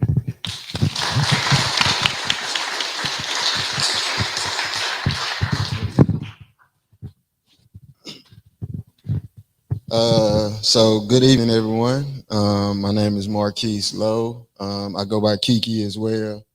I know everyone has a lot of stories about Bob and what he's done for him. So I'm going to share what he's done for me and how it has impacted me over the years. But before I do that, I guess I got to tell you the beginning of it. So prior to me being a part of the Algebra Project was only offered to a certain group of students when it first came to Brinkley Middle School. And so I wasn't part of that group of students that had the opportunity of being an Algebra Project student. I think 2-3 weeks had went by during the school year, and I can remember sitting in my traditional math classroom. It was boring. The teacher spent, 90% of the time writing on the board, his back to us. So we really wasn't paying attention. So I can remember just getting a marker and drawing over my arm just to get a hall pass to walk the hall. But I told the teacher I needed to wash my arm off, so he gave me a pass. And during that particular time, walking the hall, I walked amongst a group of students in the hallway doing some algebra project work. This was Bob's youngest son, Taba Moses. There was a teacher assistant during that time in Miss Moss' room. But he was working with a group of students in the hallway, and they seemed like they were having so much fun playing, laughing, not learning, as I was thinking. But Albert Sykes, he was a part of that group. And I stopped and asked him, man, what y'all doing? He was like, man, this is our math class. I said, ain't no way. I just left math class. It's nothing like this. And so he was like, man, this is what we do every day, play games and have fun. I said, ain't no way. And so in the process of that, Tyler came over and said, hey, little man, you want to join in? So me not really knowing what they were doing, but it looked like they were having so much fun. I'm like, yeah, I got time to spare. I wasn't doing anything anyway. So they was doing this activity called the winding game. And they had like 12 Chinese zodiac signs taped on the floor. And they had a bunch of numbers just pasted on the wall. And so each student will select a number and walk that number out using these 12 Chinese zodiac signs. But the whole time they were learning how to do remainders. And it just blew me away that they were learning how to do remainders. And I was stuck in my classroom looking at this book, and they was having so much fun. So with that being said, I left there that day just thinking to myself, I got to become a part of this particular class. So I went home and asked my grandmother to come to the school to change me out of this boring math class to this fun math class. And I guess the way I said it, it really didn't hit her the right way. So I had to do some more work on trying to convince her that this class was good and I wanted to be a part of it. Eventually, she made the move to come to school, talk to my teachers and counselors to switch over. And I became part of the Algebra Project as a student. But my first encounter with Bob, I would say that really stuck out.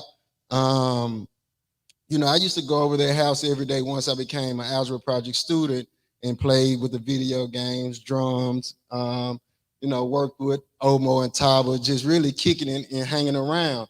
not really being a part of the work that Bob was doing at the particular time. So I can remember him coming to my apartment complex to talk to parents to get these students to travel to the Delta with him one weekend to go stay in the hotel, swim, all of the things that they were doing when they were out of town. And it was two students, Darrell Moore and Daron Moore, who parents wouldn't allow them to go. And so I felt like that was my opportunity to go out of town, stay in the hotel, swim, have fun, all of these things that I wasn't accustomed to doing, you know, growing up in the project. We didn't really stay in the hotel or nothing like that. So Taba was like, yeah, man, let's just ask my dad if you can go. And so I can remember walking up to him and Taba was, you know, doing the introduction and trying to get me to go on a trip. And he said it in such a quiet, polite voice. No, Taba, he can't go. He doesn't know the work. And, you know, I was so excited about going because I thought I was going to go and it just crushed my heart. So that whole night, I'm like, man, he just told me no. You know what I'm saying? I thought me being around Omar and Tyler, that gave me a little room to just kind of sneak in and be a part of it. But he lit a fire, he lit a light that night by telling me no and telling me I wasn't prepared to teach and train other people on what he was doing. So I can remember every day after school, they were working in Brinkley Middle School inside the cafeteria.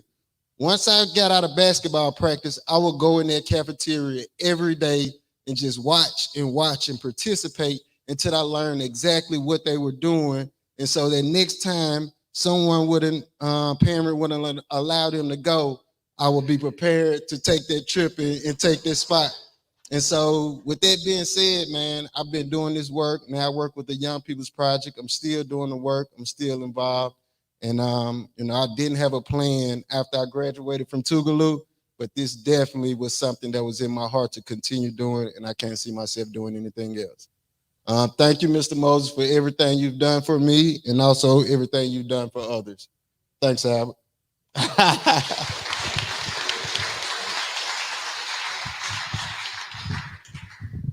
Good evening, everyone. My name is April Davis Dortch. I'm the current operations and development manager for the Young People's Project. And my experience with Bob that really stands out to me, I remember being in the 8th grade, maybe 13, 14 years old, and Bob kicked me out of class.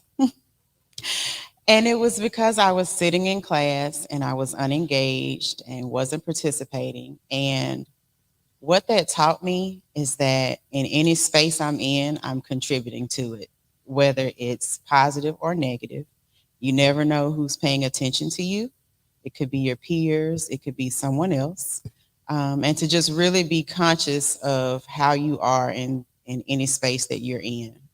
And I miss him. Thank you.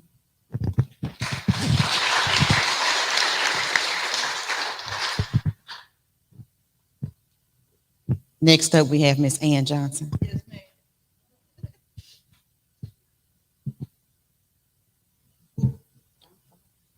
I'm not gonna fall. I really don't need the mic because these people don't need the mic. Okay.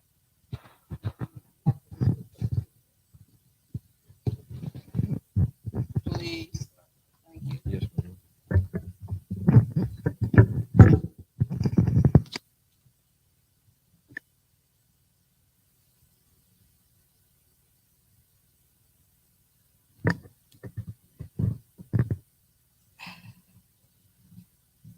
Good evening. I guess Bob was my brother. Those of you who know me, I always considered him as family.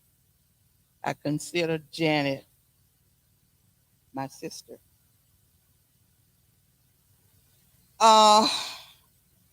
This is hard for me to even stand here right now because before Bob passed, I lost my baby sister. So this has been a troubling time for me. I am supposed to talk about my Mississippi eyes. And for 4 years after I returned to the area, I was employed by Mr. Thomas Johnson at that time to go to Lydian High School, which was really a great thing for me. Then I met Bob and Jolivet, and we began conversations. And before we knew it, everything, we were all talking about a project that Jolivet had done workshops, and she was thinking about a migration project. Now, this had not been done by high school students, only college students. So, as the story goes, it was approved, and of course, Bob overwhelmingly approved it. He thought this was a great thing, and it was a great opportunity for the students. So, if he said yes, it was good, it was good. So as the story goes, the purpose of the project was to strengthen their writing skills, well, all the critical thinking skills. And most of my students, at least 90% of them, they were, to be honest, they were honor students. They were excited. So it was approved, and of course, when Bob approved it, everybody said, if when he approved it, that's good. He thought it was a great thing for the students, because basically, Lanier High School has a lot of history, and therefore he thought that maybe this would be a good opportunity for exposure. So as the story goes, my students, 4 of the classes, were chosen to be a part of this project. They created their own criteria for those who would be a part of the project, and they judged them themselves. And they were fair but strict. Each individual had a responsibility, and they made sure that the other individual did what they needed to do. Now, I'm the teacher, but we told them, if we're going to assume a project of this particular magnitude, then you would have to be responsible, because it entailed traveling. It entailed, of course, we had to raise money. It entailed public speaking. So all of these were parts of this migration. And you know, I am so proud of the students who were a part of these projects for 4 years. We traveled, we did fundraisers, and we had the community involved. At that time, Mr. Johnny Hughes was the principal. And basically, he just overwhelmingly just supported us in everything that we needed to do. Bob always was there. He was there. And to be honest, 90% of my students thought that Bob was the father that they needed. You know, anytime we got ready to travel, anytime we needed to make decisions, what does Dr. Moses, how does he feel about it? What does he think we should do? When we traveled, the only thing we had to say was Bob Moses. Everybody knew him. My students got the chance to meet many people in high positions.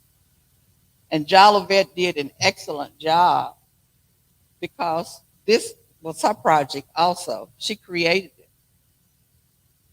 So as the story goes, it doesn't matter where a student is, it's what you do with them while they are there.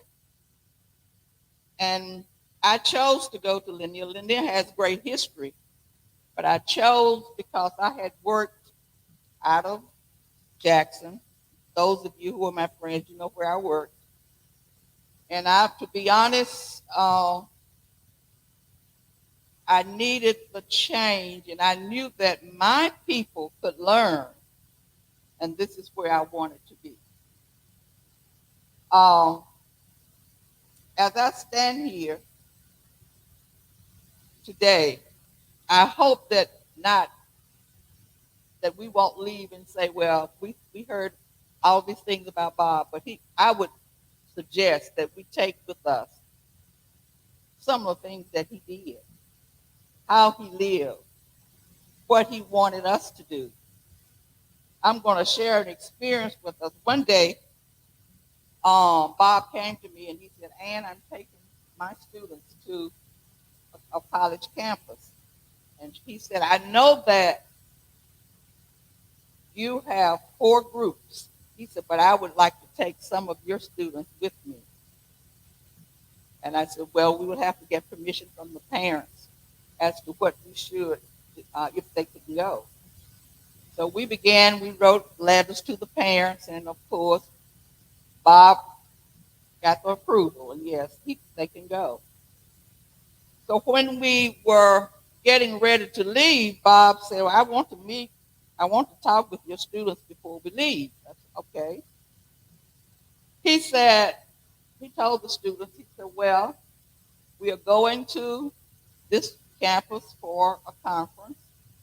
And he said, when we get to this particular place, we're not going to a hotel. Not going to a hotel because they've been accustomed to going to hotels and whatever. No. He said, we're going to go to a center. And this is where we will sleep each night. And they said, well, Dr. Moses, what about our breakfast? He said, there is a shelter across the street. When we get up and everybody has done what they needed to do, making preparations for the day, he said, we will go to the center and eat breakfast and wash dishes. Wash dishes? I said, yes. Don't look at me. Yes. So each morning, we would go across the street, and there we would meet those people who were homeless. And one day we were there. This gentleman came to us and he introduced himself, and he said, you know, he said, I was wealthy. He said, my mom always told me that I had to be careful. And maybe I did not listen. He said, but really I thought I had not committed a crime. And he said, but you see me here? I've lost everything that I had. Years after most of the students had graduated, and one day I heard someone ring my doorbell, and it was one of my former students. She was a part of a group, the Great Migration. She said, Miss Johnson, she said, I had to come and tell you because, I'm sorry, I had to come and tell you. She said, I thought about the man that we met at the center and how you can have it today and the next few minutes it's gone. She said, I went home and I told my husband, you know, that can happen to anyone. She said, I grew up overnight and I began to take responsibility because what Dr. Moses was trying to show us, there are some hard days out there and that we have to be prepared. Bob would take my kids and all of them, and he would just put them in a circle and he would say, what do you think about that? What are you talking about, Doc? What did you see? And they would begin to discuss what they had seen. He said, but are you sure that was what it was? But what he was trying to get them to do is to really think. I hear from a lot of my students, and they said one thing that Dr. Moses was, he was like a daddy to us, a father that we never had. And what he has told us has come to fruition. I had a student who was going to law school. He called me during the summer. And he said that he was seated at the table, and someone said, they said, you have to have people to recommend you. And he said, well, I would like Dr. Moses to recommend me. And he said, you know Bob Moses? He said, yes, because he was the father that I did not have. So Bob had many roles. He was a math teacher. He was a philosopher, I feel, a civil rights person. But he always wanted our children to learn. He said, you learn by doing. I remember one other time, and I'm going to sit down. They had decided that they asked Bob if he could, if we could do a Bob Moses Day, because we thought that he deserved it. And you know how he was, no. And then he eventually said yes. And I think the reason why he just said yes, because he knew that those who would come to his Bob Moses Day would be people he had worked in the movement, had been a part of the movement when he was there. So there were 3 Bob Moses Day. And the students saw and met the people they had read about in the book. And one day he asked them, well, what do you think about so-and-so? And then one day my student called me when John Lewis died. He said, Ms. Johnson, do you remember when Mr. John Lewis came to Lanier? I said, I do. So you don't ever know how you touch individuals. And even though I'm retired, I plan to do what I can. When Dave said help Lanier, I promised Bob, I promised God that this is what I would do for the rest of my life, to help Lanier. And we are asking all of you to join us. Lanier has a lot to offer. It has graduated important people. And to be honest, I worked at 4 different schools by choice in Jackson and out of the area. But the students at Lanier were the greater ones that I had taught.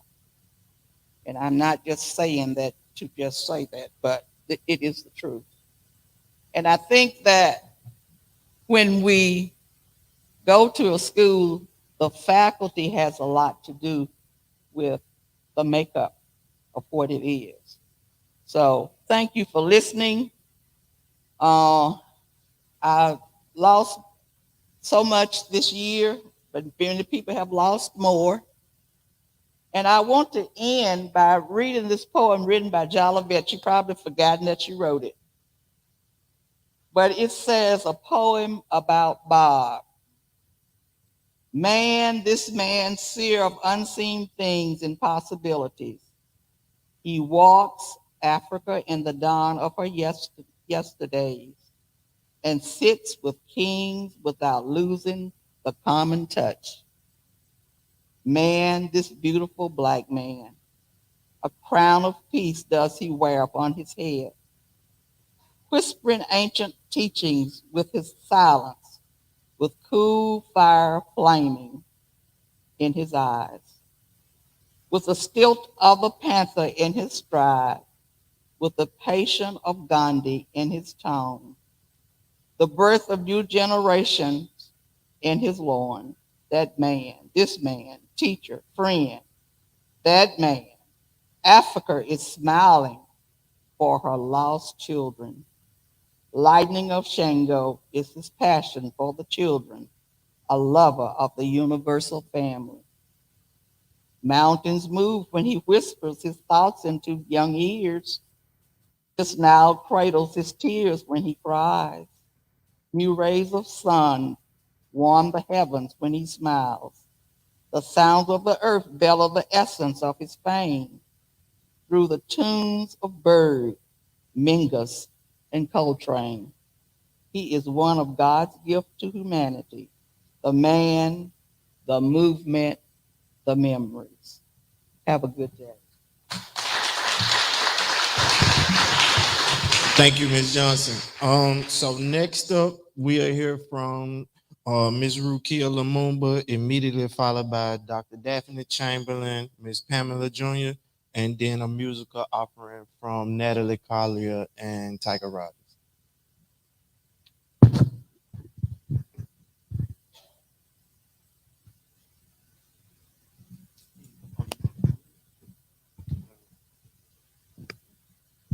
Hey, everybody. Free to land, free to land. I'm Rukia Lumumba. I am the daughter of Shokwe and Nubia Lumumba, and I call their name into this room as we're here memorializing one of our great heroes, Robert Bob Moses.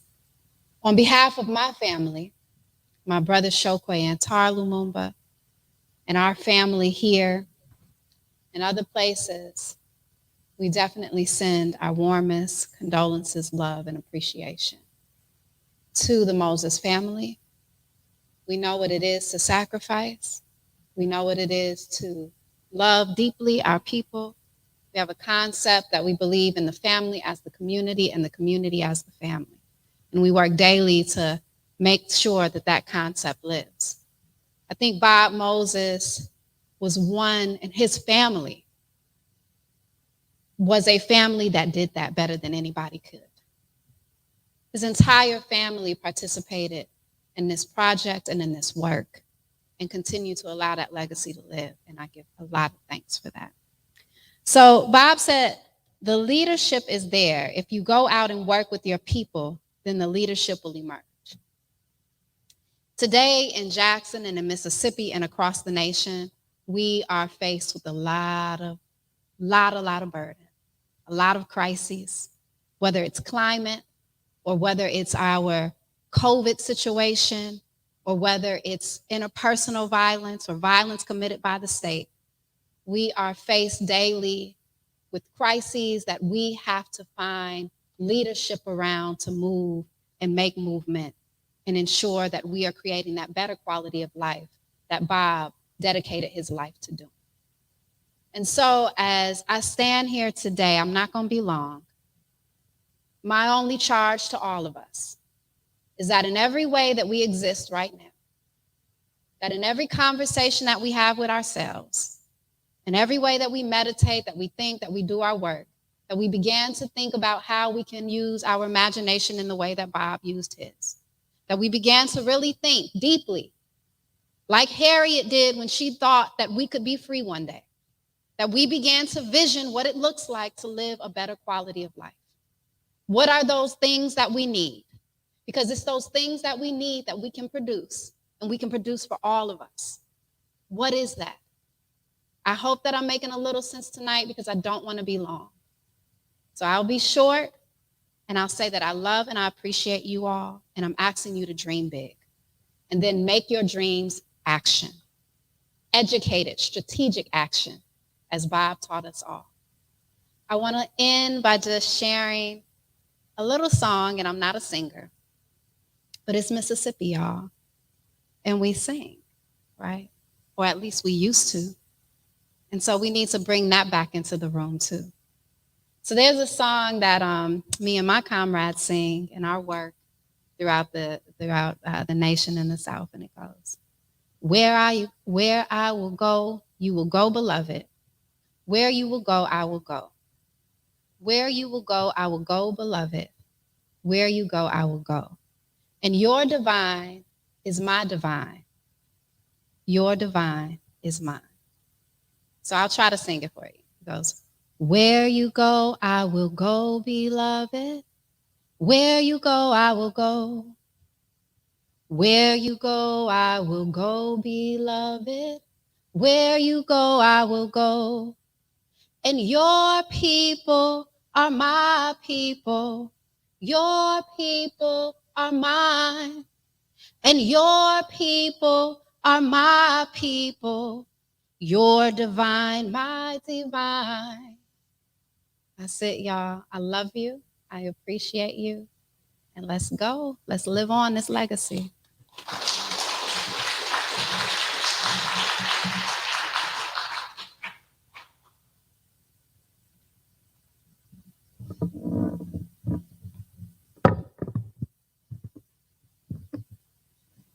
Good evening.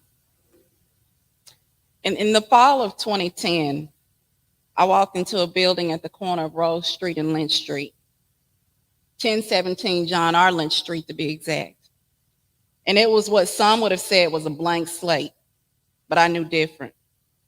I was not the author of the stories that could be told about that building.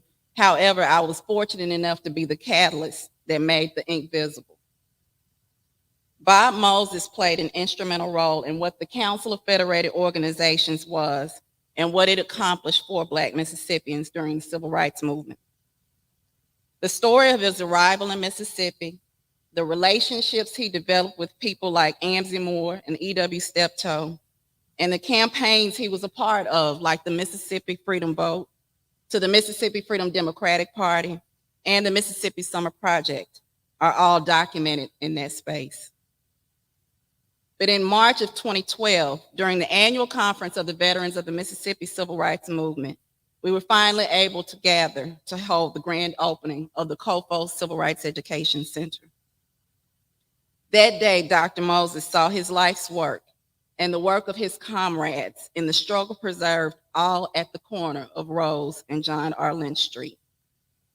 I shared on many occasions with my brother Albert that I wanted the work that came out of that building to not just be about telling the story of COFO, but also reflect the work of a modern day COFO. And it did. And it was always a pleasure to be in the same space with Dr. Moses and watch him quietly watch the fruits of his labor and continue in that work. In closing, in the summer of 1964, Ebony magazine featured an entire spread on the Mississippi Summer Project. And the author of that article wrote that COFO workers were Daniels in a land of Goliaths. Dr. Moses was a Daniel who was committed to taking down the giant called Jim Crow. Tonight, we celebrate a different kind of giant, as Ms. Marino mentioned earlier, one who loved the people he worked alongside and fought hard to bring freedom to. And unarguably, Dr. Robert Bob Moses was a gentle giant who walked among men whose work will continue to live on. And to the Moses family, we thank you for sharing him with us, and we thank you for sharing him with the world.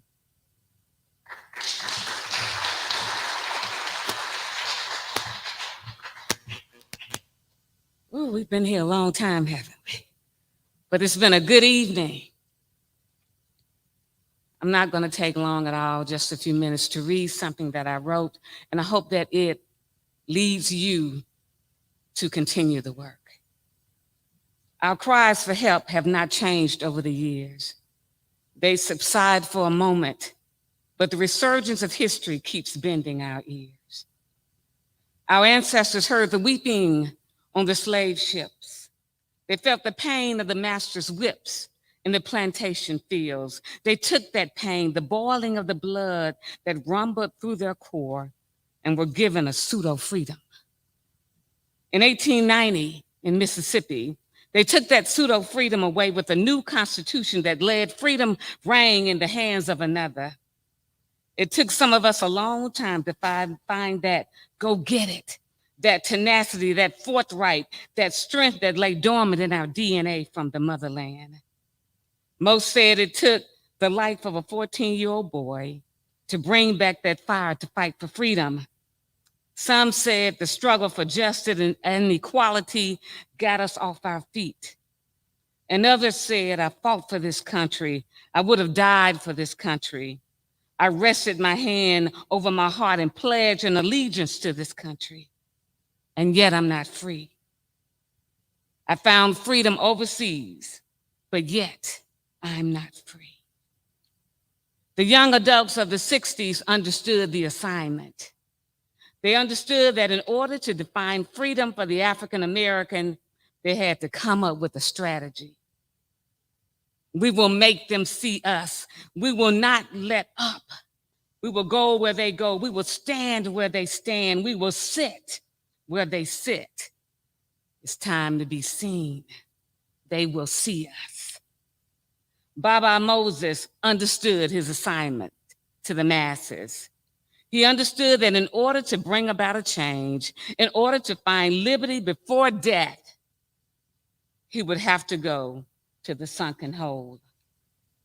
A place where a white woman's integrity was bigger than a black boy's life, a place where black men escaped for their lives in the trunk of vehicles to start anew, a place where strange fruits hung from poplar trees, a place where people were migrating from. Moses and others migrated to that place where the skies were so blue, a place where you could see the clouds take form into shapes.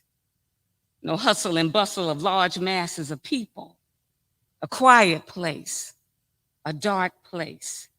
The visuals of land as far as you can see, with cotton white, billowy but prickly, that left the hands of the pickers scarred for life. A place that you can still hear the rattling of those old dry bones, a place where the earth is mixed with death of the ancestors, still permeates through the pores of our soul. Directed by Miss Ella Baker, mother of the civil rights movement, and a heart that wanted to see a shift in the atmosphere. Moses, Robert Parris, Bob came into Mississippi like a quiet storm, like jazz on a Sunday evening, like a full moon on a starry night. Self-effacing, easy, but direct, like a general who understood that being a leader is not better demonstrated from the bottom up than from the top down. A general whose assignment was to bring about a synergy to the backwoods of Mississippi, to garner a change for the betterment of people disenfranchised by a Jim Crow system. Miss Ella taught him to struggle with the people. Go to Mississippi, the root of the struggle. Go to the people and struggle with the people. In this struggle, you will find the leaders. They will emerge forth. Of course, the struggle wasn't easy by no means. Repeatedly beaten and jailed, shot at, scared. Trying to build hope in a place where folks fought with every muster of their strength for us not to have hope. But he continued to rally the troops. We all know Moses, Robert Parris. Bob was a man who lived his life for the people, wanted freedom for everyone. He and others fought tirelessly for us sitting in this space. Because of Moses, Robert Parris, Bob, I stand in a position to continue to tell the stories of a day gone by and stories of today's activists who from the bottom up will bring about a necessary change for our people of today. Know your assignment. That purpose, those footsteps in the sand won't lead you wrong. Out in the mist, there is another Mega. Out in the mist, there is another Amzie. Out in the mist, there is another Hollis, another Dennis. Out in the storm where you can't see your way through, there's another North Star like Fannie Lou. Another Flonzie, another Joyce and Dory, another Merle, another Brenda. There's enough work for all of us to shift the culture, that we see today. Moses, Robert Parris, Bob, has now transcended to the army of ancestors. He's among the invisible clouds of witnesses that we will keep alive by saying his name. Moses, Robert Parris, Bob, your assignment has been completed.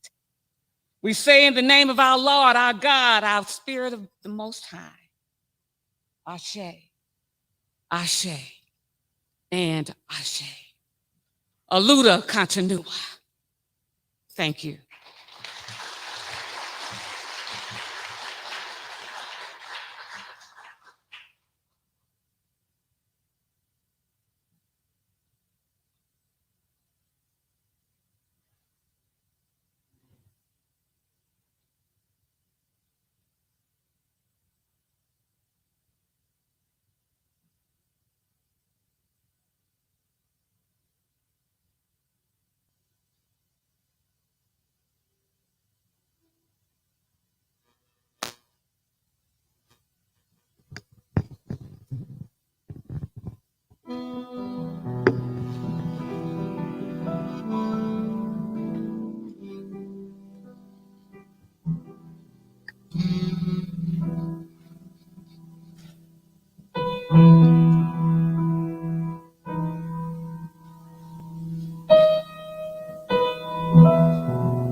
Thanks again to Natalie and Tiger.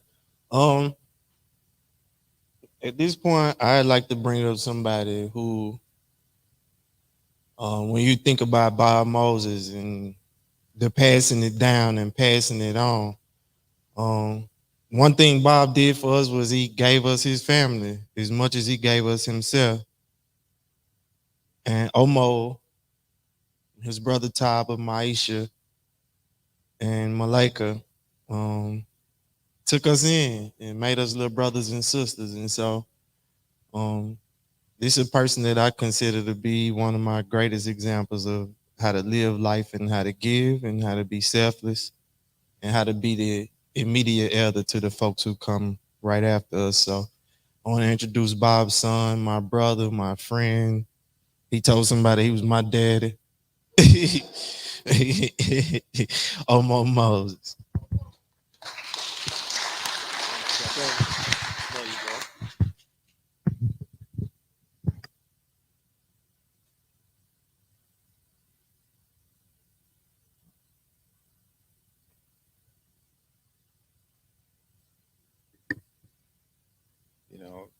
In some ways, it's like a myth. I'm hearing a myth, and in many ways, my dad was much bigger than the myth. And the more you kind of dug and learned about him, the more he did. And so it's just beautiful to be here. And I look out, and Isaac, it's beautiful to see you and to be in your presence and to hear how. Folks like Hollis, folks like my dad and other people paved the way for you to build a foundation. And so I know like what it meant for me as a young black man coming into Mississippi and seeing a brother that was a lawyer that owned the whole block, you know what I mean? And that built the blues club. And whenever we got in a jam, my dad would talk to you and you get us out of that, and so, part of what we've tried to do is to keep building on that legacy and understand, how we all got here and how we can keep building on that. And so Mississippi is a special place. It was special to my dad. It's special to me. I first want to say, I miss him. I love him. Family misses him. And it's beautiful to feel like we're in his presence, but it's different than being able to hold his hand, be in the room, and be able to give him a hug. And, he still comes to us from time to time in different ways. And, just the other night, I woke up and he sent me like 2 messages. And, the first message, I was like, yeah, I'm going to do that. And the other message, I was like, nah, I'm not doing that. I don't know what he's talking about, I told my mother, but it just feels good to know that his spirit lives on in many ways. And so, for me, Mississippi was the first place that I could really get a sense of who my dad was as a person. And so, I think his brother, my Uncle Greg, said, when your dad went to Mississippi, he came back. He was never the same. He wasn't the same person that he was when he went into Mississippi. And that was a person we knew. And he was quiet. You couldn't really get a sense of who he was below the surface. But Mississippi was a place where you can get an understanding of him below the surface. And so I came down here, it was probably in the mid 90s. And I was leaving college. I didn't know what I wanted to do. And he kind of roped me into coming down and teaching some of these young folk. And it's just amazing to see, you know, Demetrica, Kiki, April, Baby Cal, all these folks that were like students. And I was a college student. And, you know, I came down and we were making books and just trying to figure out, you know, how to help them out. And they all became family. And so, but, you know, for us, like Mississippi was a place where he came alive, you know, and I could see him in a way that I never knew him back home in Cambridge or Boston.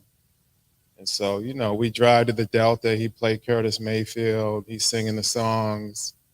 And, you know, he was old school or maybe new school, like he would use the cruise control to drive, you know, through the Delta. And, you know, and he's singing windows down and, you know, tractors are on the road and he got to, you know, go around the tractors. And he's doing that with the cruise control, you know, and you couldn't tell him anything, you know.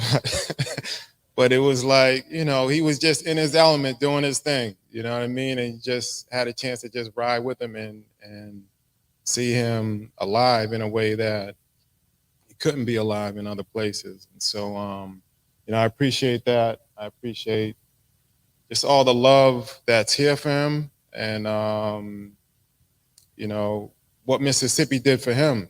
You know, I think Mississippi made a man out of him and it gave him a sense of purpose and, you know, gave him the work that he decided he was going to do in this country. And so my first year in Mississippi, I was teaching in the Brinkley Middle School and a lot of these folks were my students. I met Dave Dennis. And so my first experience with Dave was on Eyes on the Prize, and just seeing that video of him at the funeral. And you know, it was a black and white video, but Dave looked red in that video. I don't, you know, he was hot, and you know, and so it was just great to be able to meet him and to meet the folks in Mississippi and to begin doing the work. And I didn't know what the work was. I mean, you know, back in the day, I understood that, you know, folks needed to earn the right to vote. Folks needed to earn the right to access, you know, social spaces. Folks needed to develop political power. But I grew up in the hip hop generation. You know, we had a lot of stuff. And it wasn't clear what we didn't have. You know what I mean? I think a lot of folks grew up and they knew what they didn't have. We grew up and it wasn't really clear what we didn't have. And so, you know, my dad talked about algebra. Dave was talking about it. And, you know, so a lot of our work that first year was in creating a math lab in the Lanier High School. And I wanted to know, like, what does a math lab have to do with transforming America and all the stuff that we got to deal with. And one of the things that they did with the math lab, you know, we would come to Tougaloo College, we would recruit, you know, the college professors, students to come in to work at the math lab. And then we were young college age students. And so we were working in there. And so it created a space within the school building for us to have a different relationship with young people around what they're learning and to invite young people to have a different relationship with themselves and each other around their education.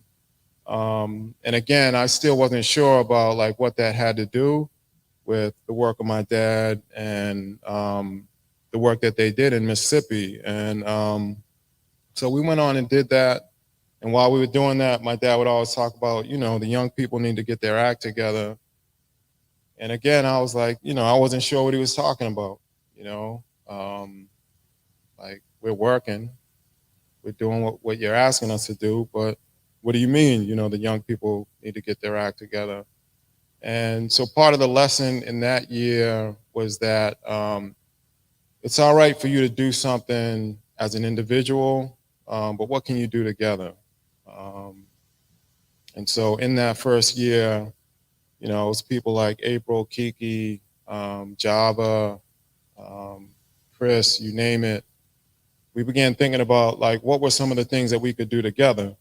And at that time, Dave and them were doing like professional development workshops with teachers in Jackson Public Schools. And the thing we began doing together was like teaching workshops around the graphing calculator to other teachers or to other students. You know, that became kind of how we began organizing and thinking about, you know, what are some things that we can learn and teach to other young people or teach to other people in ways that would be meaningful and impactful. So I see JG in the back. It's good to see you. Yeah. I mean, there's, you know, there's like the story that's on the surface, and then there's the story that's below the surface. You know? And so when I think about Baby Cal, JG, and my dad, they lived in the story that was below the surface. And all these folks, the work happens below the surface.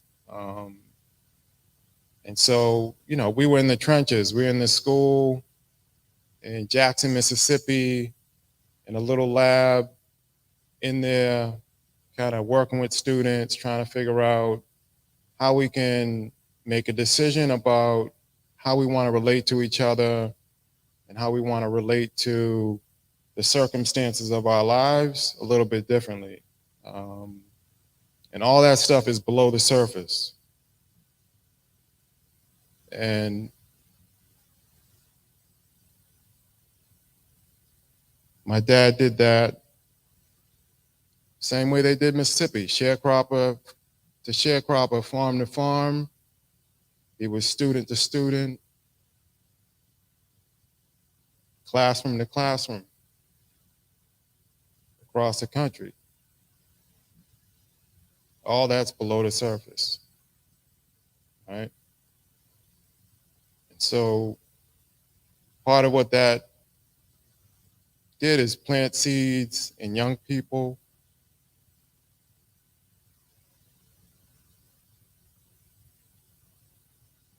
To give them a sense that they could be part of this country.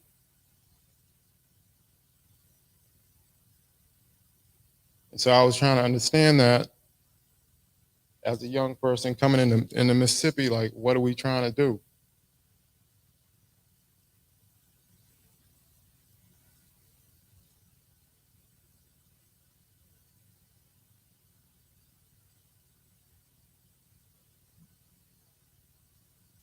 Now, there are like big ways you can talk about it. You know, I saw how he would think about it and try and figure out, how can I talk about what I'm seeing and what I'm experiencing in a way that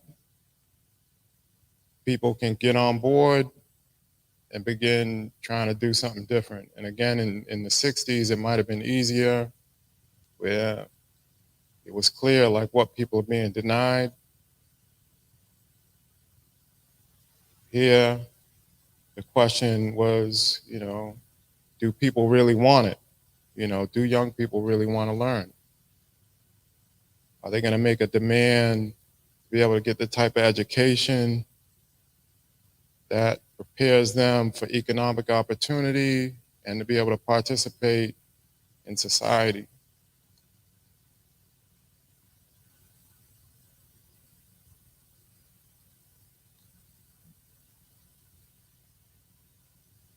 My dad would talk about it as, you know, sharecropper education. And so certain people get a certain type of education to do a certain type of work, and it gets passed down, and it gets passed down and passed down.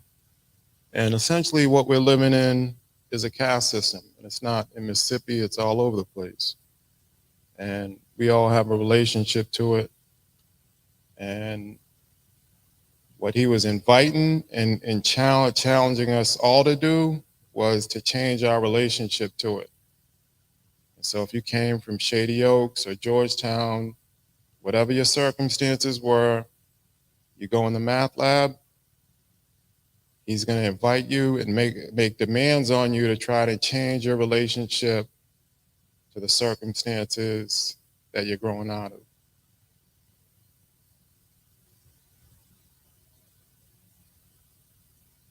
And as he got older, the way he talked about it was relationship to the Constitution, and that, you know, there's fly paper and there's crawl space. And so there's a lot of ways in which brothers and sisters can get caught up in stuff and get disenfranchised and get pushed out. But there's also some crawl space. And, you know, we can all be part of this idea of we the people. And if we internalize that and say we want to be part of we the people, and it represents an opportunity for us to have a different relationship with this country.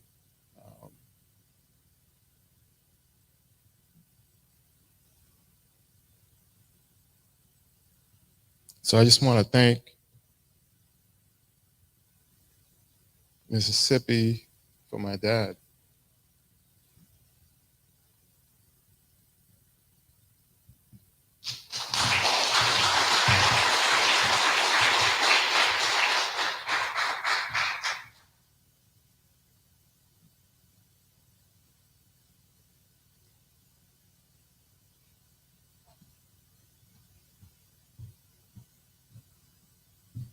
Good evening, everybody. And Omo, we thank you for your dad. So this has been some night. Please give it up for Albert Sykes for putting this together. Albert, thank you so much for the vision. I don't know why you're sitting over there laughing. Probably because I fussed at him because this program was so long.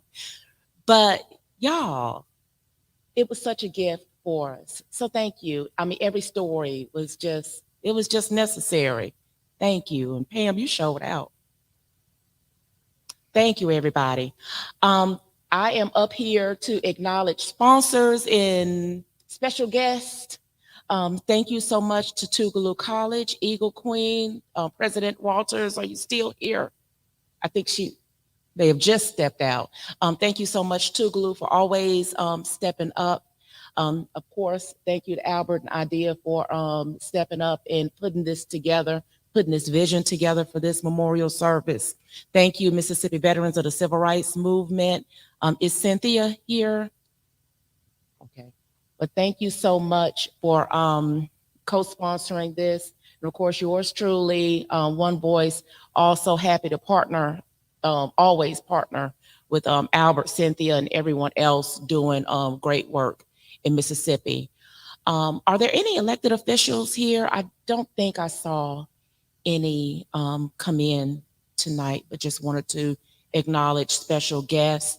Are there any military veterans here? This is Veterans Day. There any veterans? Will you please stand up? Military. Okay. No military veterans. Hey, President Walters, just gave you a shout out. Thank you so much. Thank you. And last but certainly not least, who are the veterans of the Civil Rights Movement? Will you please stand and let us honor you? Hey, Isaac.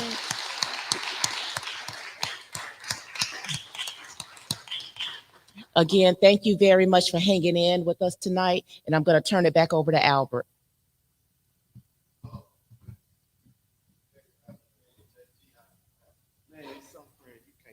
Nowhere. Nah, so just want to thank everybody for being here with us tonight. It was a hard thing to put together when you understand the fear of finality. Bob has me thinking so much about my own mortality and how to maximize every minute that I do have. And more than thanking y'all, I really want to send just all the love in the world to Janet Moses, who we all call moms, raised us, fed us. She's still there for us now. She always opened her home, always gave us her kids. And if you know Janet Moses and all the love that she full of, then I hope you go back and find out about Janet Jamont, the woman that she is and was before her and Bob joined in matrimony. Strong, so strong. And she needs our love, and our thoughts, and our support to be with her right now. Because over half of her life has been movement and Bob and everything Bob brought to her to do to help take care of these Mississippi kids that he ran down here and met. I never saw a person command a room like Bob.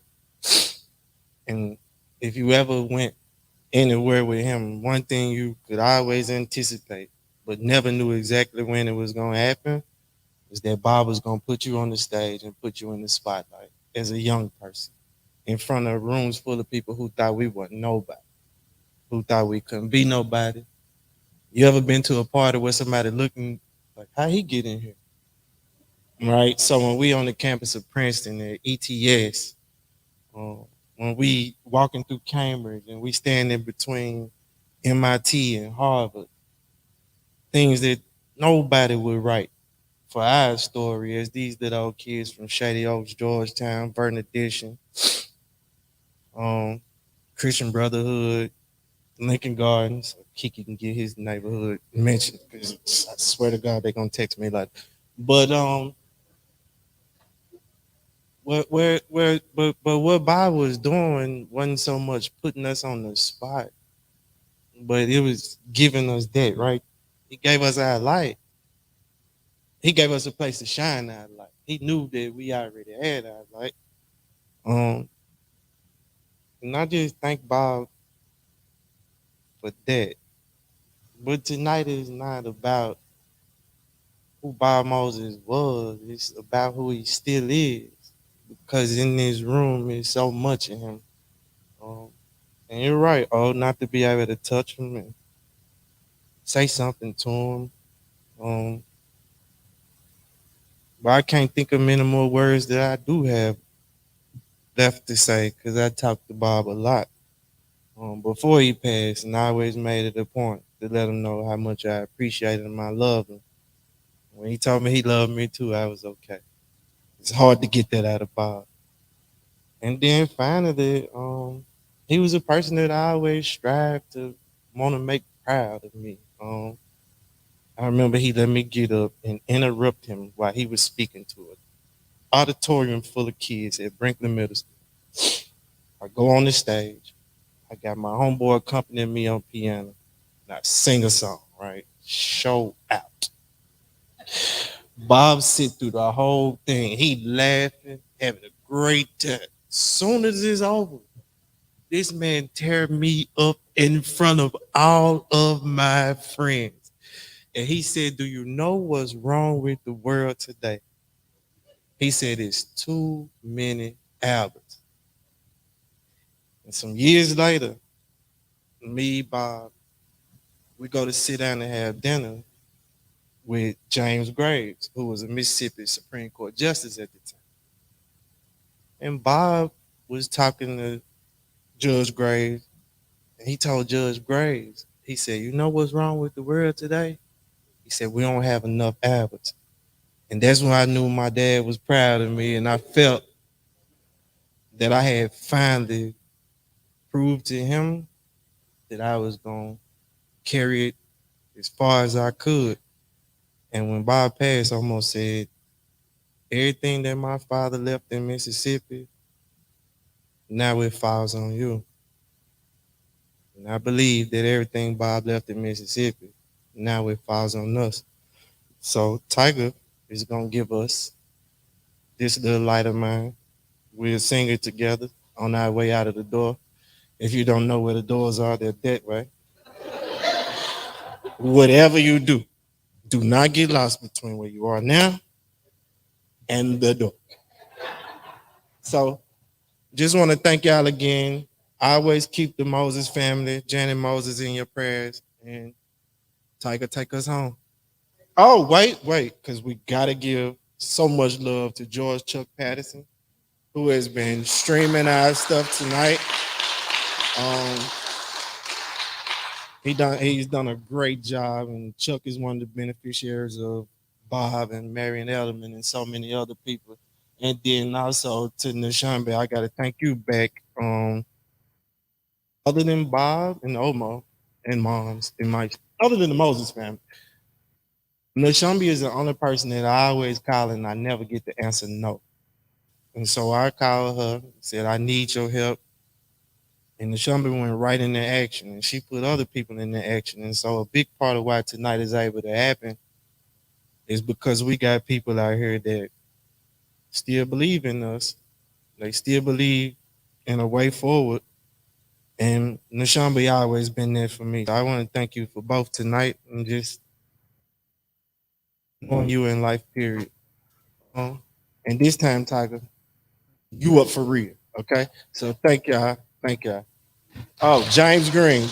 Can everybody please look in the back? That's because if you don't recognize him, he will just, I swear to goodness, this every memorial funeral program. James Green, we love you. No one knows who you are, but way to go, my brother.